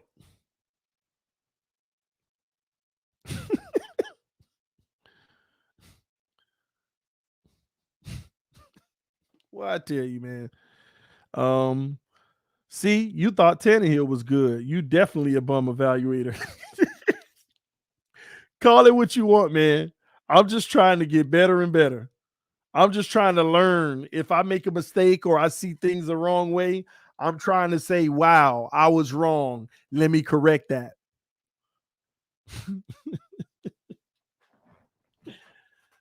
Oh my gosh, man. Nobody's allowed to learn a lesson, especially if it applies to their guy. Was Tannehill as accurate as Tua? LOL. Oh no. Tannehill early on, he couldn't connect on any. See, Tannehill, his weren't even completions. Of course, he made some completions here and there, comeback routes and all that stuff. But Tannehill just had a overthrow problem, especially the deep ball. Y'all remember? He had an issue. He couldn't connect with nobody on the deep ball in the first 2 years. It was just, 3 feet too deep, 2 feet too deep. Oh, fingertips. Like, he just could never sit it in there. He could never sit it in there. AB said, yeah, you wanted to keep him because before he left, I had saw enough to know that he was actually polished and developed. It took a long time, but before he left, I saw enough to feel like he was good enough if he had the right team around him. But I also was one of the first people that said before we traded him, they need to trade Tannehill. I said, I think he's good enough now, but we're about to go through a 2-year rebuild or a 3-year rebuild. It's not even worth it. It's not worth paying a higher salary for a guy who is going to have, matter of fact, he probably going to get killed during that time. I was one of the first people said they need to trade Tannehill in that 7th year. Once I realized we were about to go in a rebuild, and sure enough, they basically traded him to Tennessee. I said, good for him and good for the Dolphins. Good for him and good for the Dolphins. And now look, he's thriving in Tennessee. 2 years down there, done been to the playoffs, done went to an AFC championship game. Putting up numbers, passer rating, yards, touchdown interception ratio, beautiful. Connecting, deep ball is flawless. One of the most accurate quarterbacks in the NFL right now, the way he's playing. That's what he's doing. At least the last 2 years, he has been one of the most accurate quarterbacks putting the ball on the run. A.J. Brown and Corey Davis, they were known for yards at the catch. Tannehill will throw all them little 15-yard in routes, and they just going up the field because he putting it right in front of them, and they just hauling tail down the field.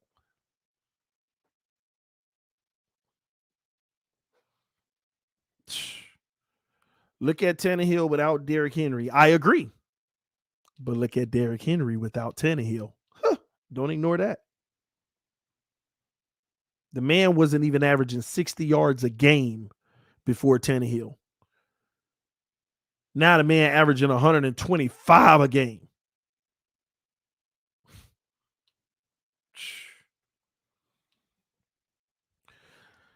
TD wishes we had still had Fitzpatrick. No, I don't. No, I don't. Whether y'all want to believe it or not, I am happy with Tua. But when the whole news about Deshaun Watson first hit, and I got news that we wanted him 5 months ago, anybody in their right mind would be all for that. If you're not a fanboy of Tua, it just makes common sense. It just makes all the sense in the world.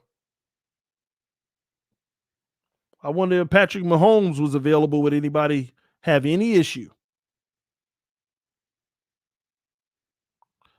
But you liked him. Liked who? Elaborate for me. So we are praising Tua today. I mean, Tua's I think he's made improvement. He's made strides. He's gonna be fine. Flores has confidence in him.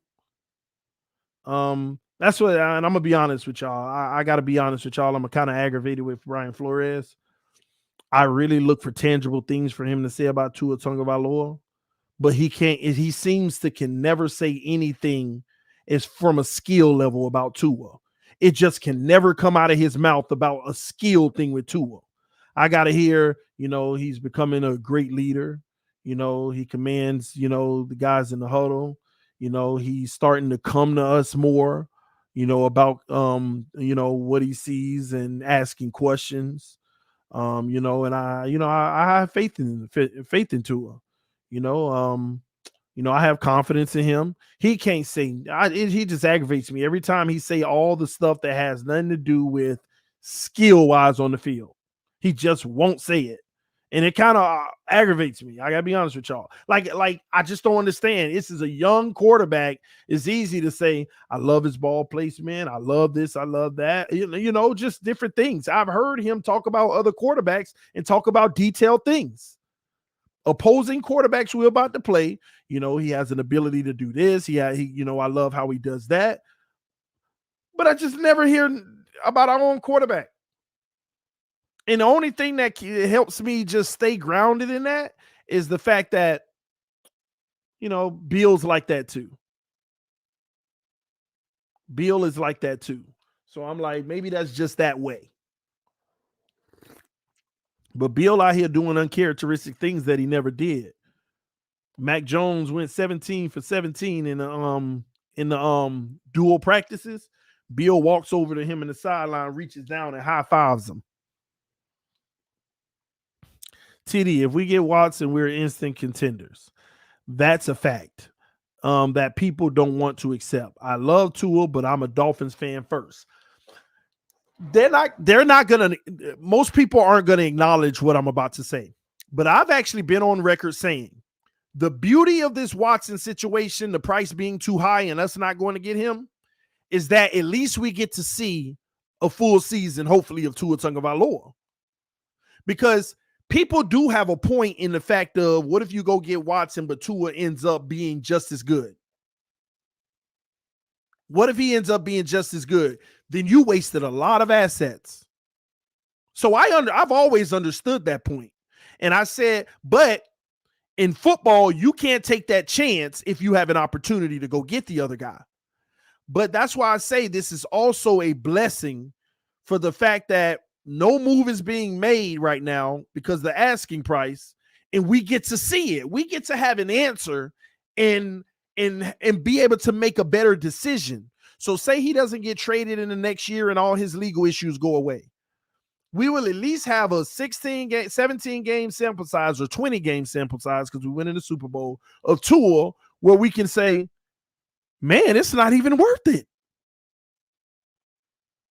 So we're going to go into next year with $63 million and 3 first round picks and 3 second round picks for the next 2 years. And we won a Super Bowl. We bowling. We got assets coming off of a ring. No team has assets coming off of a ring. They either broke, trying to figure out how they can keep people, and they usually don't have any draft capital because they traded it all. And we can come out of this season, even if, say, we don't win a Super Bowl, we just go to the playoffs and maybe win a first round and we lose. Who knows? But we made improvement and we know Tua is the guy. We still come out on top because we got all this money and the assets. So that's the blessing of the Houston Texans saying, I don't care. This is what we want. If you can't give it, leave us alone. That's the blessing of the whole situation. Because it also stops everybody else from getting them. And now we get to make a decision on Tua. And now if Tua does not play well and the legal situation is gone, bam, we got it. We got it, man. So whether you like this situation or not, it's a blessing in disguise. And I'm going to be honest, I want to see Tua this year. But I'm not going to sit here and be dumb if I got an opportunity to get Watson at a good price and pass on it. I'm not going to be that fool. I'm not going to be that. I'm not going to be that guy. So that's kind of where I'm at with it. All right. Can you explain Grant's new deal? Easy. They called him in the office, said, listen, we tried to trade you. We couldn't trade you.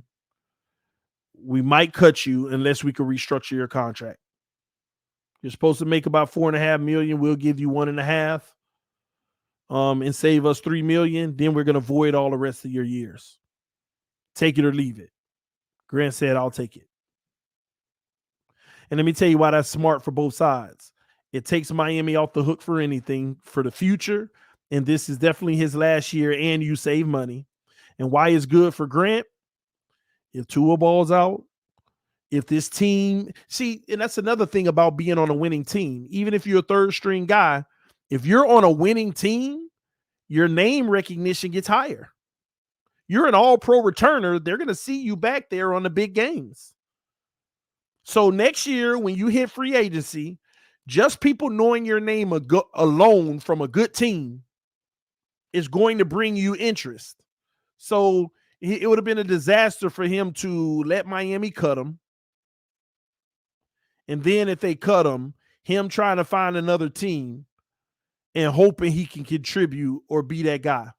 Grant knew, he saw the writing on the wall. I need to be in Miami. I already know the playbook. I already know where my role is. I don't need to try to carve one out on another team whenever they already got a room that is already solidified. So there you have it on Jakeem Grant. Steal by Chris Grier. Chris Grier, man, I ain't gonna lie.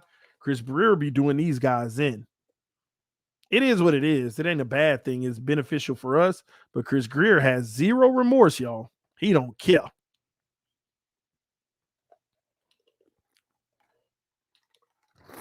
He don't care. Kirk Merritt is the guy I want to keep. Yeah, but it didn't happen. It's not a shocker. We all just wanted him to make the team. It's not a shocker. See, all last year, everybody was picking on Grant, ragging on Grant, get him out of here. Oh, I bet you they cut Grant. You're a fool if you think he's not gone. And I kept telling people, y'all are so wrong. Y'all are so wrong. You're wrong. He never was supposed to be a number one receiver or number two. We put him in that role because we had nobody else. You can't put the number 1 and number 2 receiver pressure on a guy who we all know is a number 3 and a special teams guy. That was unfair. But again, a lot of people ragged on him just to build Tua up. Oh, Grant dropped a deep bomb down the middle from Tua. He needs to go. Y'all just ragged on people last year. Ragged on him. I remember a game where Tua had like 75% completion percentage. And they complained about the drops. Tua had a 75% completion percentage, and people was complaining about the drop passes in the game. And when I went back and showed the film, he threw the ball like 28 times, and there was only 4 drops.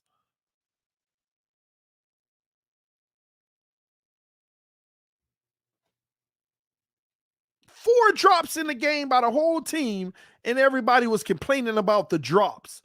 And your quarterback had a 75% completion percentage.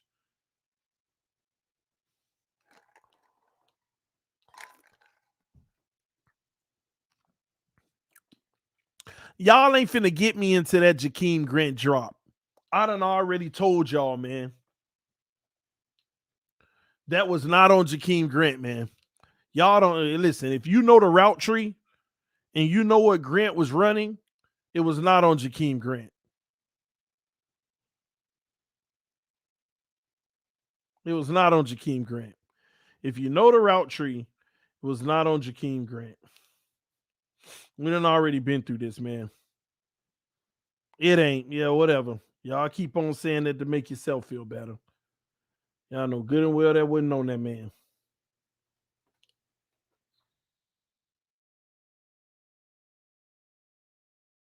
It 100% was. Yeah. Oh man, I wish I could draw it for y'all, but I guess I can't. I can't.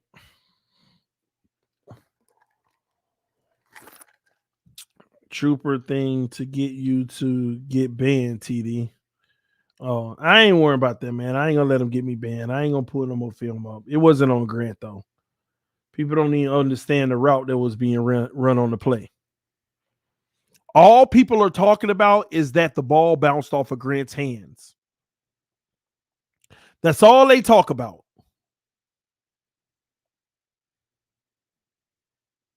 What they don't understand is Grant was running one route and had to adjust his route to try to go get that ball. And he could have made a play, but Tua didn't throw the ball where it was supposed to be. Grant had to change his route to go get the ball. And all y'all care about is that it hit his hand and it dropped. You don't even understand what happened in that play. Man, now I kind of wish I did have a like drawing board or something on the computer that I can give the example. I know Grant got an inconsistent hands. I'm not arguing that. All I'm saying on that deep ball play to Grant, the man was running a post route. Man, see, now y'all gonna make me pull it up, man. Y'all gonna make me pull it up. And what game was that again, man? What game was that? I'm trying to remember.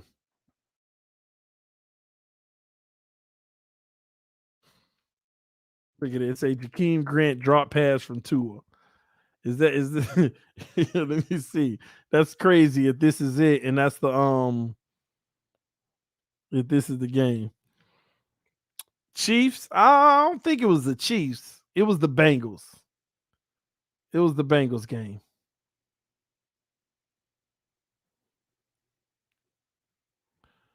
Let me see. I'm gonna see if I can find.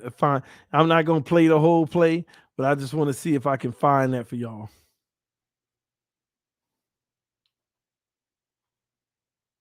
Ooh, I definitely don't need to play this Bengals game.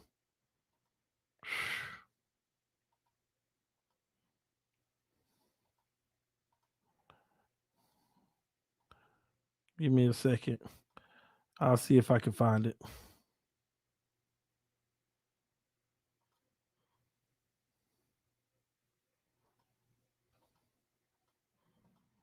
Uh,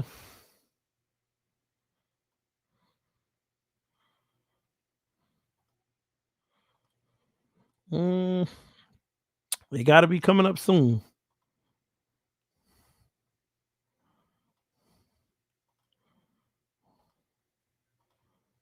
Dang, I didn't see it. They didn't show it.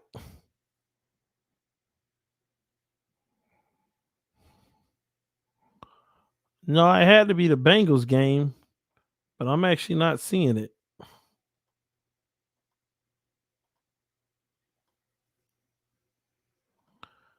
Hmm. Bengals, not bangers. Oh Lord.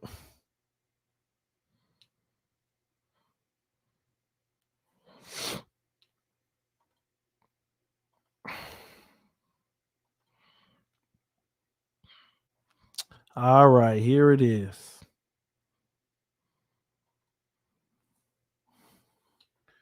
Google domain.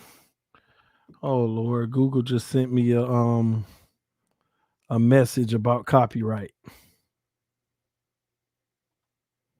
Yeah, give me a second. All right. Let me try to help some of y'all understand this play. And I'm gonna do screenshots so they hopefully don't take us down. This is where I need to actually go through my email and find my all 22 link and show y'all the film. But since I don't have time to do that, I'll just I'm just gonna try to give y'all the screenplay. I'm not gonna play much of it. All right. Um uh Bengals.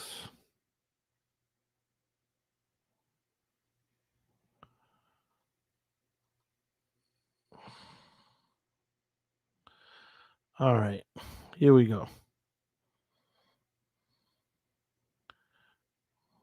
All right. Let me show y'all something, okay? This is what I want to show y'all. This is well, let me blow it up real quick. I'm gonna try to be fast. I ain't gonna be long on this, okay? I'm gonna be real fast. This is Jakeem Grant. I want y'all to notice where Jakeem Grant starts. Jakeem Grant is literally 5 yards outside of the hash mark. Y'all see that? Jakeem Grant is 5 yards outside of the hash mark. What Jakeem Grant is doing is running a route where he's running about 20 yards down the field, and then he's cutting a post route to basically to the logo of the football, where the emblem, the Miami Dolphins emblem in the middle of the field is, and that's where the ball was supposed to be. He starts out 5 yards outside the hash mark. You see that? He's going straight. He's going straight. And about at the 35-yard line, he's going to start cutting inside towards the logo on a post route. Not an in route, but a post route. Y'all see? The man is going straight down the field 5 yards outside the hash. Now, the ball is thrown. You can't see. Stop. I want y'all to see. Well, if they're going to show it. Stop. Grant about right here, when you watch it on the all 22, hopefully can y'all see my mouse? By the way, y'all tell me, can y'all see my mouse on the screen? Yes or no? Can you see my mouse on the screen?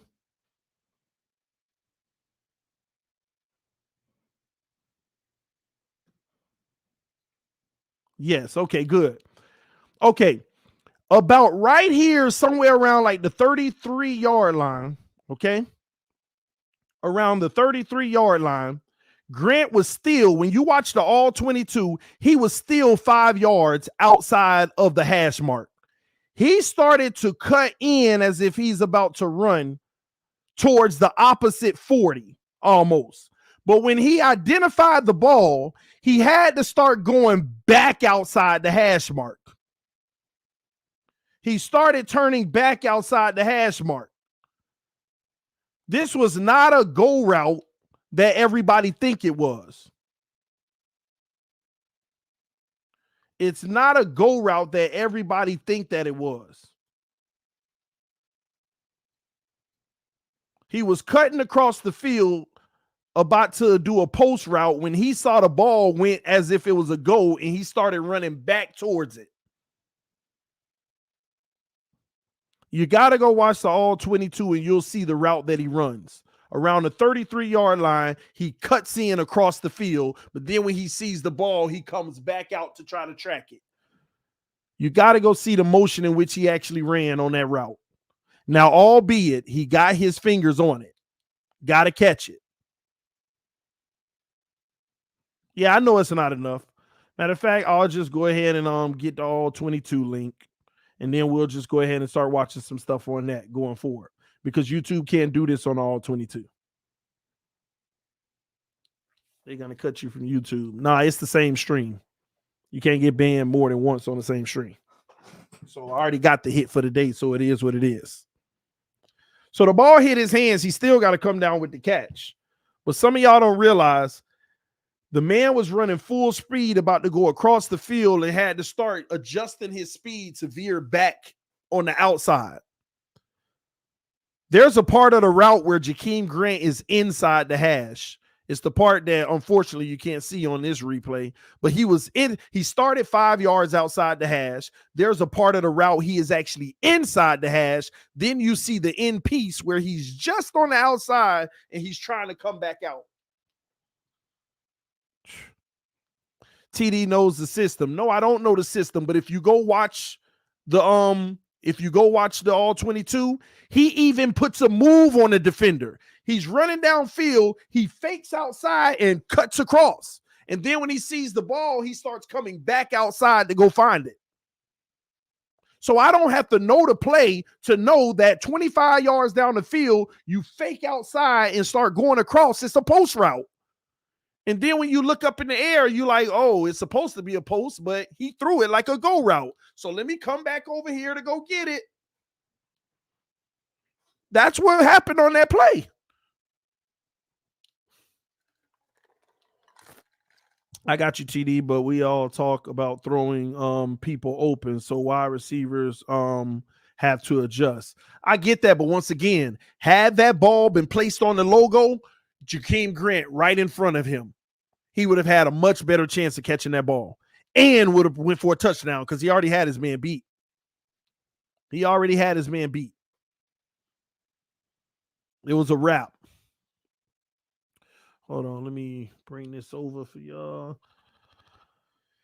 And by the way, it's crazy. I thought it was going to happen like on Sunday, but congratulations to all the subscribers of TD Fans Talk. We are at 17,508 subscribers.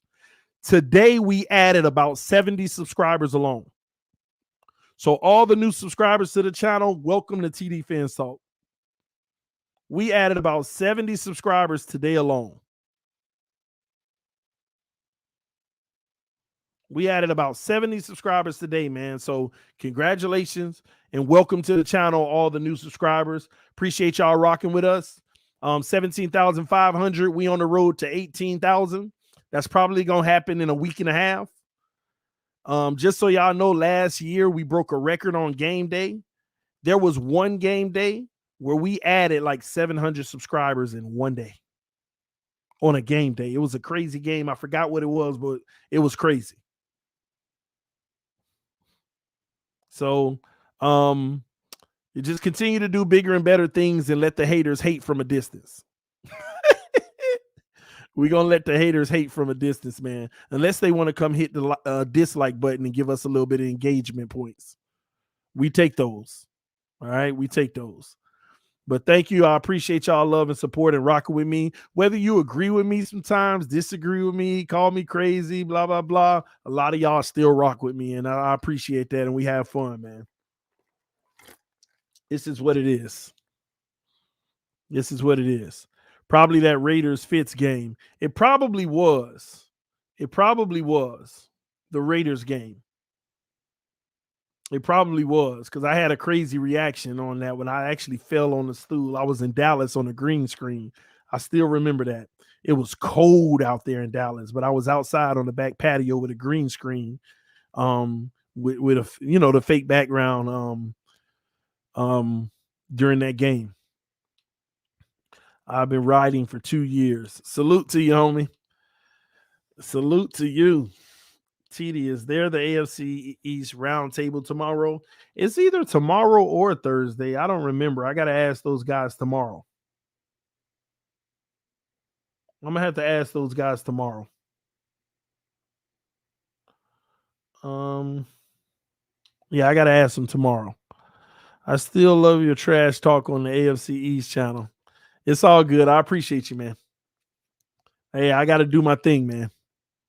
I gotta represent. If y'all don't watch the AFC East roundtables, y'all don't even know. We be going in. Listen, if you watch the AFC East roundtable, you see that I defend Tua every chance I get. I defend Tua every chance I get on the AFC's roundtable. They try to call him trash. They try to say Tua turned the ball over. And I'm like, where y'all get that from? The man don't even turn the ball over. That's one thing he is careful with the ball. I praise this man every time. But I'm sorry, when we get over here and we talking family business in-house, I got to keep it 1,000 with y'all. It ain't always going to sound pretty. It's just what I truly believe. And it's a lot of things that just have not been proven wrong with what I believed. And time always tells. And this year is a big year. Tua got to prove it and get it done and make all of us believers.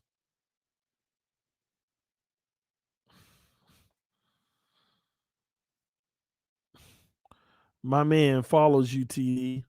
I just had to make sure TD wasn't a girl. Who is that? A female saying that my man follows you? I had to just make sure you're not a girl. Wow.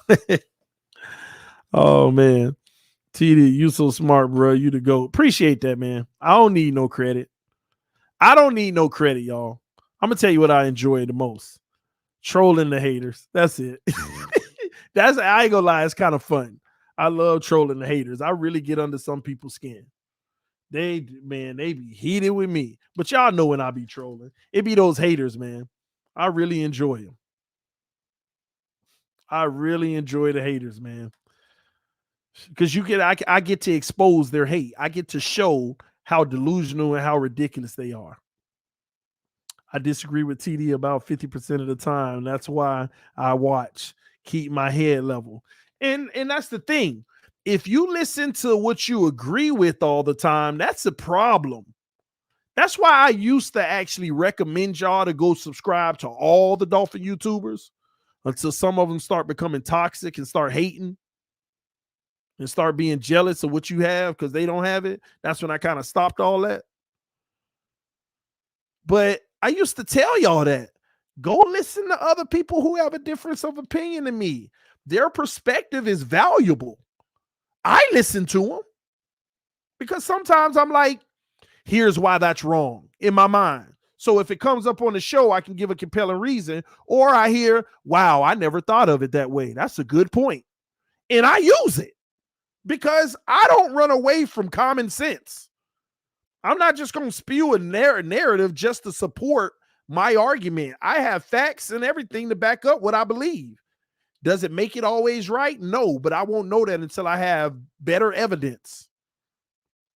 I won't have it until I have better evidence that suggests what I'm saying is wrong. And when I get that better evidence, I change how I believe if it's compelling. But we living in a world where no one is allowed to have an opinion, especially if it differs from other people. You get beat up and demonized. And I fight against that. I don't subscribe to that world where you got to believe what everybody else believes because somebody of importance have told you to. No, I challenge everything because within challenging everything, the truth comes out. And you start to realize, wow, I was led to believe that, but the context wasn't given.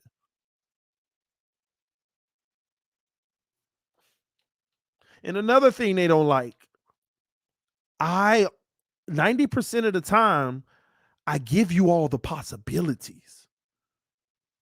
Y'all, this Deshaun Watson thing, back 5 months ago, they hated me only because I gave the possibilities. I said, hey, Deshaun Watson wants to be traded. This might be an opportunity that the Miami Dolphins might take advantage of because he's a top 5 quarterback and every team would. You a Tua hater. No, there are 20 other YouTubers having this conversation with their team, with their subscribers about the same thing because it only makes sense. But there's a good chance they don't if they truly believe in Tua. All I do is give all the possibilities, even if you don't like it. It's still a possibility.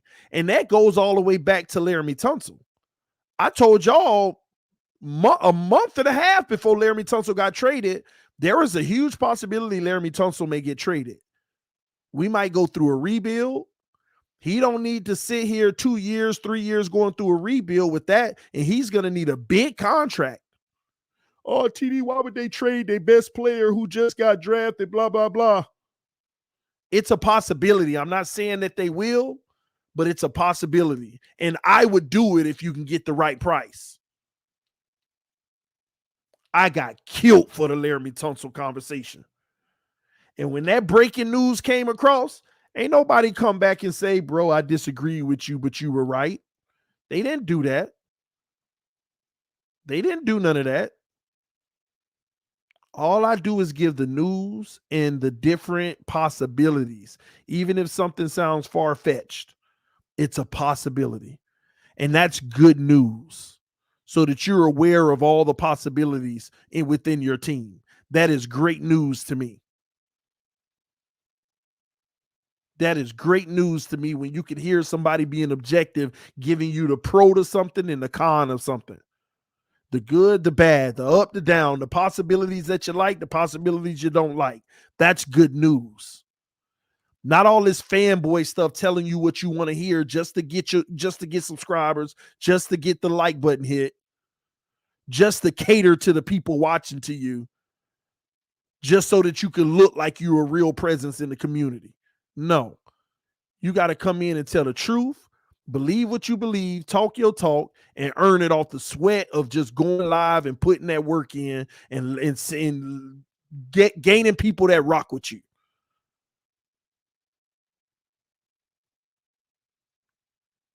That's simple.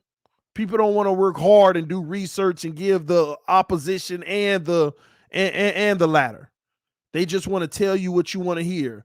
Ooh, people are loving this thing right now. Let me just keep talking about that. No, y'all think I keep talking about Watson because people love it? People don't love this conversation, but it's real.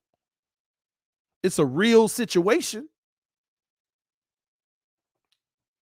And the last thing I'll say in that regards, it amazes me how people will rip me for trying to build something, but they ain't got no problem with ESPN. ESPN could do the same thing I do.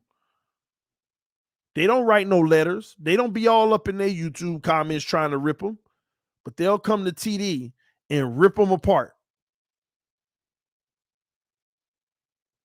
It's crazy to me. You look exhausted, bro. I am exhausted tonight. This is my third stream today. I did one early today for 2 hours. Then I did another for an hour and a half. This one's 2 hours. I worked out twice with my wife today. We got a lot of our business work done with our business outside of this. And we've been nonstop. I wasn't even going to go live tonight. But when I had 200 tweets coming at me and like 30 something IG DMs talking about, look, TD, I told you so. That was a fake report. Stephen Ross denied forcing them to go get Watson when the report never said that he forced them. He was forcing the Watson. It just said he wants Watson. That's not forcing. And you got people out here going live talk about, the reports say that Ross was never even forcing it. Nobody ever reported that he forced it. That wasn't even the original report. It was never even the original report. The original report was Stephen Ross wants Watson. And by them coming out saying Stephen Ross does not enforce any, basically force any decisions within the organization, That doesn't deny the fact that he wants Deshaun Watson. It doesn't. But they paint that narrative because they think you stupid. They say, see, here's proof, but they ignore what was the original issue, and it was never addressed. These people out here reporting stupid stuff like that, they think you stupid. They think you're going to fall right behind that narrative and be like, oh, so that was a false report. It was never false. Them coming out never addressed the report. It never addressed the report at all. It's ridiculous, man. Shout out to the homie who gave a $20 donation. Said, well, that's Jabroni. Appreciate what you do, TD, man. And I appreciate y'all watching and listening. Y'all got to understand, this channel ain't nothing without y'all. We have parties over here, not because I'm crazy and fun, because y'all rock with me. And that's the truth.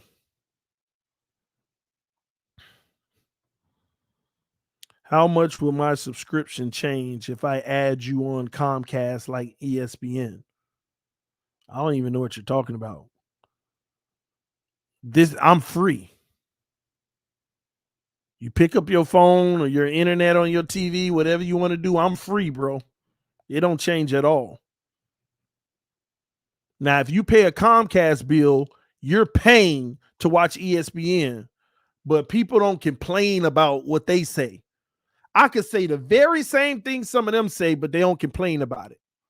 You know why? Because they feel that they can't touch you. These people like, well, I can't touch them, so whatever. I'll just ignore what they say. But TD, he got a comment section that's live. I'm going to tell him how I feel. Maybe I should be like some other people. Just record videos and drop them and don't engage with y'all. No, but that ain't me. I love the engagement.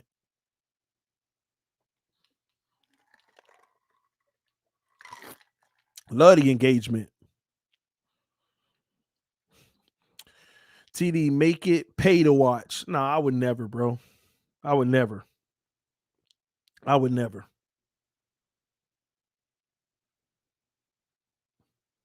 I made the slogan home of the real Miami Dolphin fans for a reason, so that the real fans could all come over here and have a good time. Y'all see game day. Y'all have never seen me on this channel gloat about this channel and how what it does better than other channels. Y'all have never seen me gloat on this channel about how it does better than other channels. But one thing I will tell you, this will be the first time, and I'm not even trying to gloat. Nobody has parties like we have on Sunday. Nobody has parties like we have on Sunday. It not even possible to have the parties we have on Sunday. I love Sundays. Why would I ever make somebody pay to join the party? Never, man. Any given Sunday, we have 1,500 people over here just going crazy in the comment section. We could be losing and we going crazy. We got faith over here. We gonna win. Y'all saw it the other night. Everybody, we down two touchdowns worth. They writing us off. What was TD doing? We can get it, y'all. We gonna come back. Watch. We gonna score. We gonna stop them. Then we gonna score again. We keep the faith over here. I truly believe we had something to do with Miami Miracle. We had something to do with Ryan Fitzpatrick's Raiders game. We had something to do with Reed Sinnett. At the end, we never lose faith over here. Even the Buffalo freaking game, we were going crazy mad, but it's all right. It's the fourth quarter with 2 minutes left. We down by 30. All we need to do is score real quick, onside, score real quick. It don't matter, man. We always in the game over here. Nobody do Sundays like us, man. Nobody do Sundays like us. That's our bread and butter. We have parties over here, man. And this year, we're going to be bumping the music. We're going to be having fun. Man, this is what we do. This is what we do. TD, when are you dropping some more bars? Maybe in a week. I got like 2 more songs, but I'm going to stop writing for a while. I don't do the rapping stuff. I actually said that I wanted to do a few songs for the production, like introduction. You know that music I play at the beginning? Some of those I'm putting lyrics to. something, and then I want to actually have like a hype trailer to go with the music so that, it's all about production, giving y'all a better visual that you can enjoy when you come over here. So we try to get better and better, man. Get a ghostwriter. What I need a ghostwriter for? I am a ghostwriter.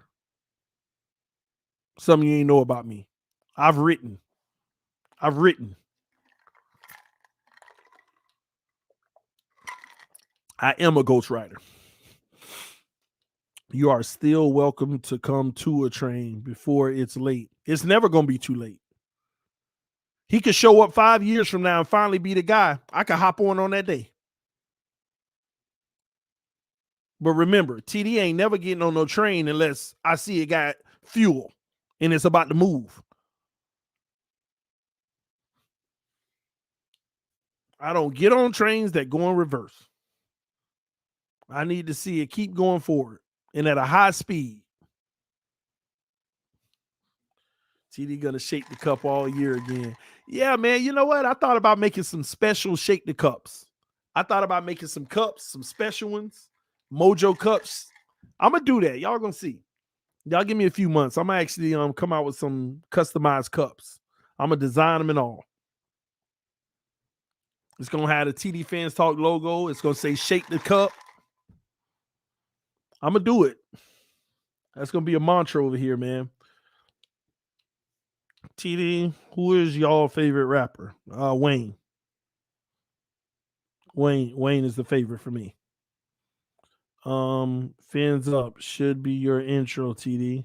Well, it's not my song. I'm just featured on the song. That song belongs to Miami Sports Music and Solo D.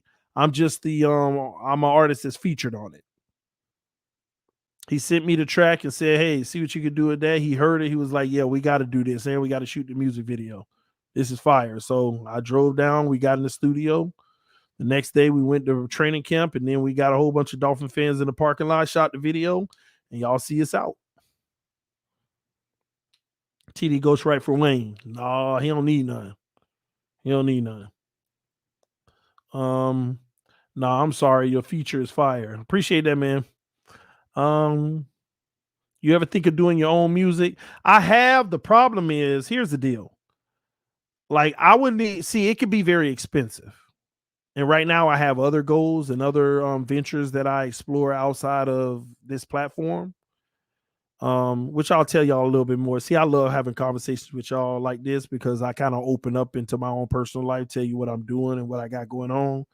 But I don't have the time to do my own music, but I love music. I love music. And I love lyrics. I typically don't have the rap voice. I don't have the singing vocals or anything like that, but I love music and I love lyrics. And I just do this stuff to have fun. I don't sound perfect, but I still put it on the track because I'm not a type of person that get embarrassed about anything. I'm not embarrassed about nothing. I'll make some of my wife be like, "You sure you want to?" Yep.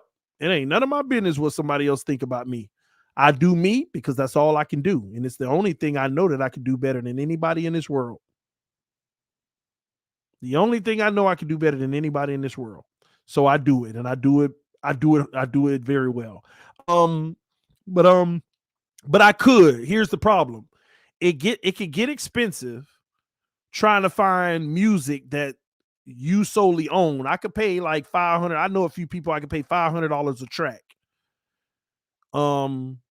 But me doing like a little 16 track album, that's $8,000. And right now, me and my wife have a goal. We're trying to buy our house in cash.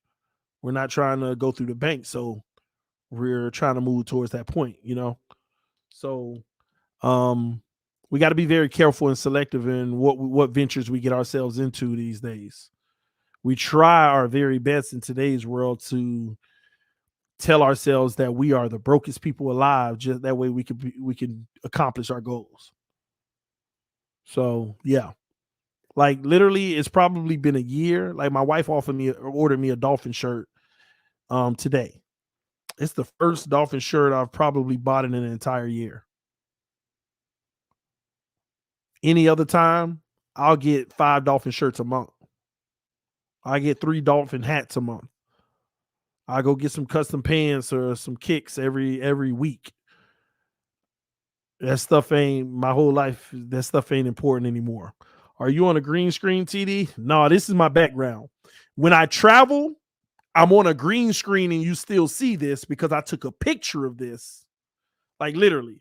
If I travel tomorrow and I want to go live, I'm gonna hit my camera and take a picture of this whole background without me in it and this chair in it. And then I'm gonna be on a green screen. So just so you know, I'm not now. It's empty, by the way, you know. No green screen. This is just my office. It's a two-part office, by the way. This is my TD Fans Talk setup. And over here, to yesterday when I was cleaning my office, I have my TD Sports Network set up. So this is a pretty big room, but I have two setups. I took half of the room and made it TD Fans Talk, and the other half I did TD Sports Network on a green screen. See, I got a whole nother camera over here, a whole nother DSLR camera set up for that area of the room. So I'm trying to build a sports network. I remember thinking about it myself, and right now we just kicking it, y'all. We just having conversation. I'm letting y'all in on my life a little bit.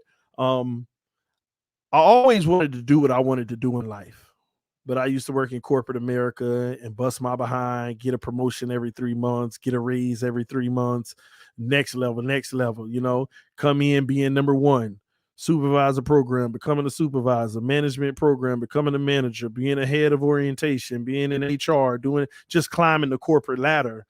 And you know, I think 9 years in, you know, making great money, he had reached like a really high level. And something clicked. I just didn't have it in me no more. I was so done with it because it was a rat race. It was like over and over and over. And one thing I used to do at work, I could never stop doing. It was certain people that I worked with. As I got promotions and they were still lower, I was still fraternized in a way where we would talk sports all the time. We would just debate. No, the Cowboys suck because of this. It's the same thing with Romo. And we just used to always talk sports. And I remember it was one guy, Jay Martin, and we decided, hey man, let's start a little sports show.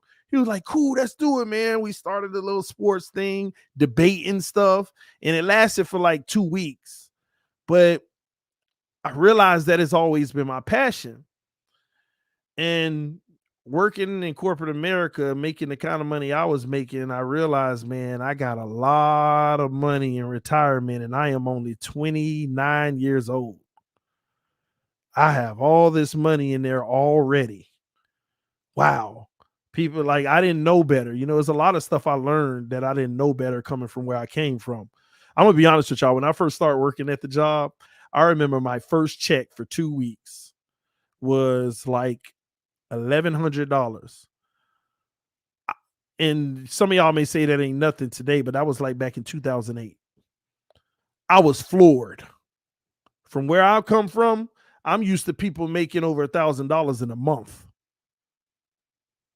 In a month, I was like, oh my gosh, I just made $1,100. And then the job I was in paid bonuses for performance too. I was bringing $3,000 and $4,000 checks. I was just like, man. And you climbing up the ladder, but you get away from the bonus when you climb. But still, the guaranteed money you start, you know, on a regular basis, 3,000, 4,000, then it's like $5,000 checks. You just like, man, like I would have never expected this in my life. I'd have never expected this in my life. I went to school, got an education, but I was so green at everything, you know, just ready to follow a path. And something hit me one day, man, where I was just done with it. I was done, you know. So I ended up leaving. Then I actually got into teaching. I was teaching for a year as a school teacher. Yes, for a whole year. I said, let me go. Like, I just didn't want to do corporate America anymore. Yeah, like leaving better money. Yes, ladies and gentlemen. So I taught for a year. And my wife is also a career woman, but she loves her career. And she's like, "Oh, well, I need to go back now." And we had our young ones. And I'll never forget, I was working and I basically just quit my jobs. I said, "All right, I quit. I'm going to stay home and help raise my kids." And Carter, now, who y'all know, who is 5 years old, I'll never forget one night at work, I went online and I ordered a little cheap microphone. No, I'm not still teaching. I only did that for 1 year. I ordered a cheap microphone. I got my dolphin hat out and I was on my computer, and I'll never forget when Kimmy was just a little baby, I went live for the first time. And y'all remember the old videos when I first started. Cammy was on my lap as an infant sleeping, and I'm streaming. And I said, "Man, I just want to do this." I didn't know nothing about YouTube.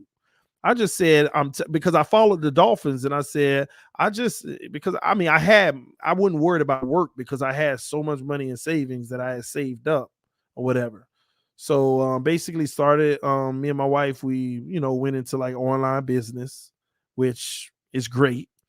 And then I said, "This is what I really want to do, talk sports." So I started talking about the Dolphins, and I got like a little kid. I was excited. I got 3 subscribers.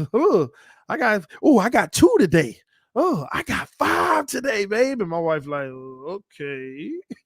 Like I became like this little, I start acting geekish. I mean, I'm just keeping 1,000 with y'all because it was just fun. I actually saw something that was being built one person at a time. And now I got somebody arguing with me and I'm giving them a compelling reason. Somebody likes my compelling reason, so they like me, they subscribe. And next thing you know, I'm at 50 subscribers. I'm at 100 subscribers. I'm humble, showing my appreciation. I'm at 200 subscribers, 400, 800, 1,000, 2,000, 4,000, 7,000, 15,000. Today, 17,500. And let me tell you what's rewarding about it. I'm building something. I didn't do this for money or anything. People are like, why are you doing YouTube? Because I enjoy it. I'm talking sports. I'm actually, and then I start saying, man, you can make money. People watch your videos and YouTube pays you for the ads. That's pretty cool. Oh, people donate because they appreciate the content. Even though YouTube takes 40% of it. That's why I tell y'all, if you're going to donate, go into Cash App or PayPal, but that's neither here nor there. Either way, it's still beneficial. And I'm like, wow, I'm not in this for money, but money is, and it was small. Y'all got to understand, this ain't for people to make money unless you get to like, I mean, you got to get real big to make money. Okay. But I have to say at this point, it's respectable. I'm not in it for money, but I realize, wow, this is respectable. In another year or two, if I keep up this pace, just from people not even donating, just appreciating the content and hitting the like button and viewing the videos, I can get to my corporate level amounts. You know what I mean? By continuing to put the hard work in. And it's educating me even on a whole nother business realm because y'all don't even understand the deals that I have in place right now. People want to pay me X amount of money to give shout outs during the game on this and that. Okay, I'll do it. Do y'all know the Miami Miracle? The NFL, y'all remember the commercial I was in? Do y'all remember the Super Bowl, the playoffs commercial? I don't know if y'all remember that. The freaking playoff commercial. They contacted me. Hey, we would like to use 1 second of your video. They could have asked me that and I ain't had to know who they were and I would have said yes. And they said, we'll pay you $1,500 for 1 second. What? And that was the day I understood the potential. And now I got people, hey, we'll give you X amount a month if you'll promote this and promote that. That's what it's about. Now I understand. So I'm actually following my dreams, doing what I love. And now I'm trying to build a sports network. I got TD Sports Network on deck, TD Saints Talk, TD Titans Talk, TD blah, blah, blah. I don't plan on being the commentators on those shows. I plan on hiring people to do it, but at the beginning stages, I got to do what I got to do. I'm not a Titans fan. I'm not a Saints fan, but that shouldn't stop me from talking about their news. And I got people all in my DMs, oh, you a fake Dolphin fan trying to talk about other teams. But it's okay for Skip, Shannon, Stephen A, and all of them to do it. I can't have dreams. That shows you the limited thinking of some people, and it's embarrassing. It's embarrassing. Shout out to the homie Doug up late. What's up, man? Love you, brother. It's embarrassing. I'm trying to build a sports network, do little 15-minute videos about what's going on with it, with the 10 teams, because I already picked 10 teams that I'm going to start with. All the teams I picked either have a brand new quarterback because it's excitement in their fan base. That's why I got Chargers talk. I got Bengals talk, Eagles talk, all the young quarterbacks. I want to do their team because the fan bases are energized. So what I did, I picked 10 teams. I picked the most popular teams, and I picked all the teams with the new quarterbacks. So pretty soon here, I'm going to be putting job posts out. TD Sports Network is hiring sports commentators.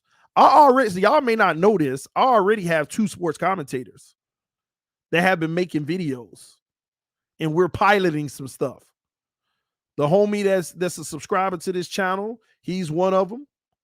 If you want to go check out TD Bengals Talk and TD Browns Talk, he's going to be leading those channels, dropping videos on the updates.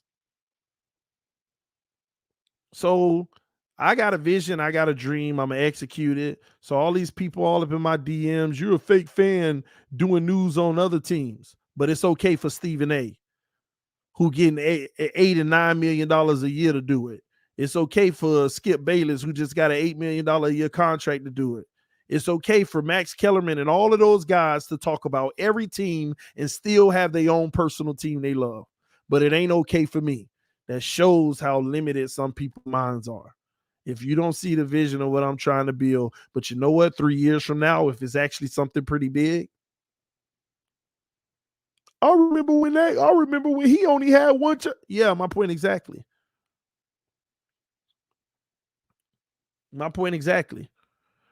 Don't get mad at me because I got bigger vision. Don't get mad at me because my visions are big.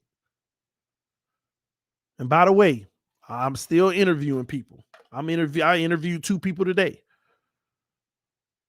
One of them I'm thinking about, the other one, nah, they ain't gonna cut it. So if anybody loves sports commentary, hit me up at TD Sports Talk. No, hit me up at TD Sports Network. All right. At yahoo.com. Or you can hit me up on TD Fans Talk as well if you want. If you're interested, you love sports commentary, we could talk through it. I could run you through some scenarios, see if you'll be a good look for one of the shows, and we can get to work. We building something, man. Hire me for Texas. It ain't a state thing, it's a team thing. When I hire people, they just have to be willing to talk sports. I may say I need you to cover the Pittsburgh Steelers. And another thing, this is also going to allow me to be versed on all teams. So when TD Sports Network actually launches, see what happens, I got 10 small channels, TD Bengals Talk, TD Titans Talk, whatever. Then I have the main channel, TD Sports Talk. That's the one that's going to have 2 commentators and a host on it. Just like First Take, just like Undisputed in the morning. That's the one. That's the main one that's going to have a host, and they're going to be going to each platform. So tell me what's going down in Cincinnati with that contributor, and I'm gonna run this, man. So and I'm letting y'all know that because I know some of y'all actually like doing that type of stuff. If it's something you're really interested in, we can have a conversation because this is serious. This is serious for me. We're in the early stages, but I've actually just finished building the infrastructure of it. So we're going to do what we do. And at the end of the day, the most important thing to help this vision succeed is the capital. It's all about the money. I'm not a loan type person. I don't like that. I don't want to owe no man. I like to earn it and pay it. I could have easily go get a $50K loan and hire me 10 people right now and start pumping it and moving it. But I don't like that. I've never been that loan type person. So instead, when y'all contribute to TD Fins Talk, it goes in my big bucket for everything. So I appreciate everybody who donates, everybody who hits the like, everybody who watches the videos. I appreciate it. So all y'all who telling me, oh, why you always asking people to hit the like button? If you that desperate, go get a job. I don't need to. I don't need to. These clowns on TV can show you a product. Hey, look at the brand new mugs. They're good for this and good for that. Check it out at mug.com. They can sit there and advertise and do this and that, but it's a problem if I do. No, get out of here. Get out of here. TD, how about the Miami Heat? That's the second phase. I got 3 phases in the NFL. I'm starting with the NFL. I got 3 phases. Phase 1 is the 11 teams that I have. Phase 2 is another 10. And phase 3 is the last 11 teams. Okay. In that last phase is typically the teams of people that I already know, like Engraving the Homie. I didn't do a Ravens channel yet. That's going to be the last phase. Buffalo, New England, Jets. I'm not doing their channels until the last phase. And then once the NFL is rocking and rolling and I got it set to how I want, then I'm going NBA. We running through the NBA. Everybody will be able to make money, a real business. The bigger the channels become, the more revenue from commercials and deals that are gotten. People are getting paid. We're creating a sports network. And then the app comes. Then the website comes where you ain't even got to be on here no more. You just go straight there. And the truth is, that ain't nothing but ESPN. It's the same thing. Yahoo Sports, CBS Sports. That's how they built it. The only difference is we're going to have a platform that's offering something for every fan base to be interactive. Everybody else just got articles and little videos of what's relevant. No, we're going to have a dedicated area for fan bases to come and actually have conversations with each other. Because that's the thing that all of them are missing, right? They're all missing fan interaction. We watch them to hear what they say, and when we hear crap, we ain't got a voice. And this is going to provide a voice to the fan base. Just like I provide a voice to the fan base by going back and forth, reading your comments, talking through them. It's amazing, man. Internships, we're going to do all of that. But that's a whole nother phase. Some people have offered, see, you know what? Whoever bruh is says sounds like Chat Sports. It's exactly like them. I had the idea 3 years ago before they even got started. And when I saw them doing it, Chat Sports is actually doing what I'm talking about right now, but they don't go live. They only go live on the main channel. They're not doing the lives on the individual channels. I saw them do it. I said, wow, they've already executed what I wanted to do. But what they had that I didn't have is a loyal team that wanted to do it together. And Chat Sports in 3 years alone has grown to a pretty formidable platform. Let me give y'all an example. Chat Sports has had a Dolphins page for just almost a year now. It might be 11 months. They already got as many subscribers as me. 3 months ago, they were 5,000 behind me. Because they're intermingling the channels. When you subscribe to one, you subscribe to others. And now they have positions that they offer in Dallas, Texas. They just bought a brand new headquarters in Dallas, Texas. So the plan is there. The only difference is I know where my competitive advantage is going to be. And I ain't going to put that out right now. But y'all will see as it grows. TD, you doing sports betting? This year I am. Because I got a company also paying me big money to just talk about it. And not talk about it to where it annoys y'all. It's actually prop betting. Y'all will see on the first game, Thursday night game, that's going to be my pilot night. Y'all remember the other night where I did some props where I said, will the first pass be will the first play of the drive be a run or a pass? And you had to pick one, and whoever gets the most points win the money. They got games and stuff out there like that. And I'm going to be promoting one of those this season. I'll be promoting one of those this season. Also, Saturday nights, we have Finsanity nights where she's going to be going over the lines, the betting lines, and doing all of that stuff.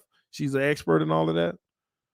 I'm not really the gambling type, but I'll do something here and there just to have fun. I don't gamble to win money. Like, I love poker. I can go to a poker room. I'm not there to come up. I'm just there to sit there, relax, chill, and play some cards. So I'm not really that gambling type. But I look at it as just fun. I think if I ever became that gambling type, it could be very addictive and bad for me. So I don't get into, but it don't stop me from playing because I know the control I have. TD, have a contest. I came up with a surround the NFL and can help your work stand out from all the rest. Are you interested? Just hit me up, bro. I'm not really understanding what you're saying.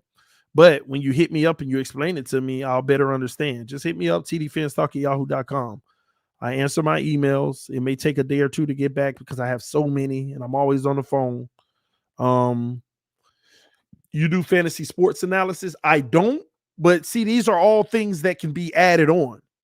Y'all have to understand it is a delicacy, though, because some people don't care about none of that stuff and they just want to hear the live streams and the debates and the news. And when you start getting into the Madden, they don't like it, or you start getting into the fantasy, they don't like it, and they start feeling like they're getting bored out. So it's a delicacy. I have to weigh the pros and cons of the channel, to where everybody from a cumulative,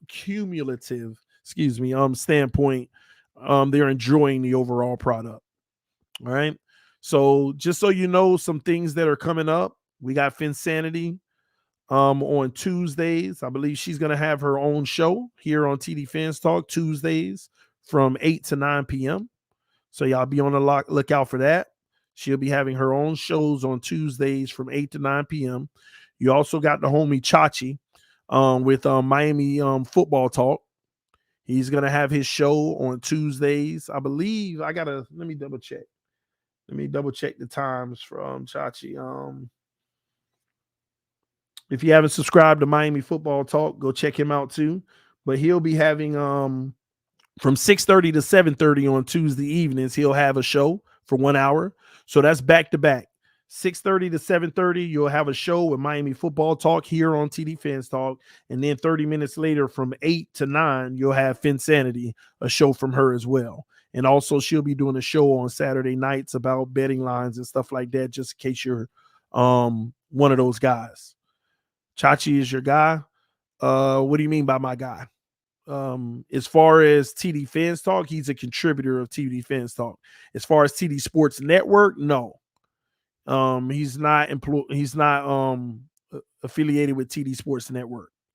But if he ever decides he wants to, that's something that can be discussed. But that's between me and him, I guess. TD, what's your thoughts on Sam McGuavin? Good. Hey, man, it's your time to shine. It's your opportunity to make a name for yourself.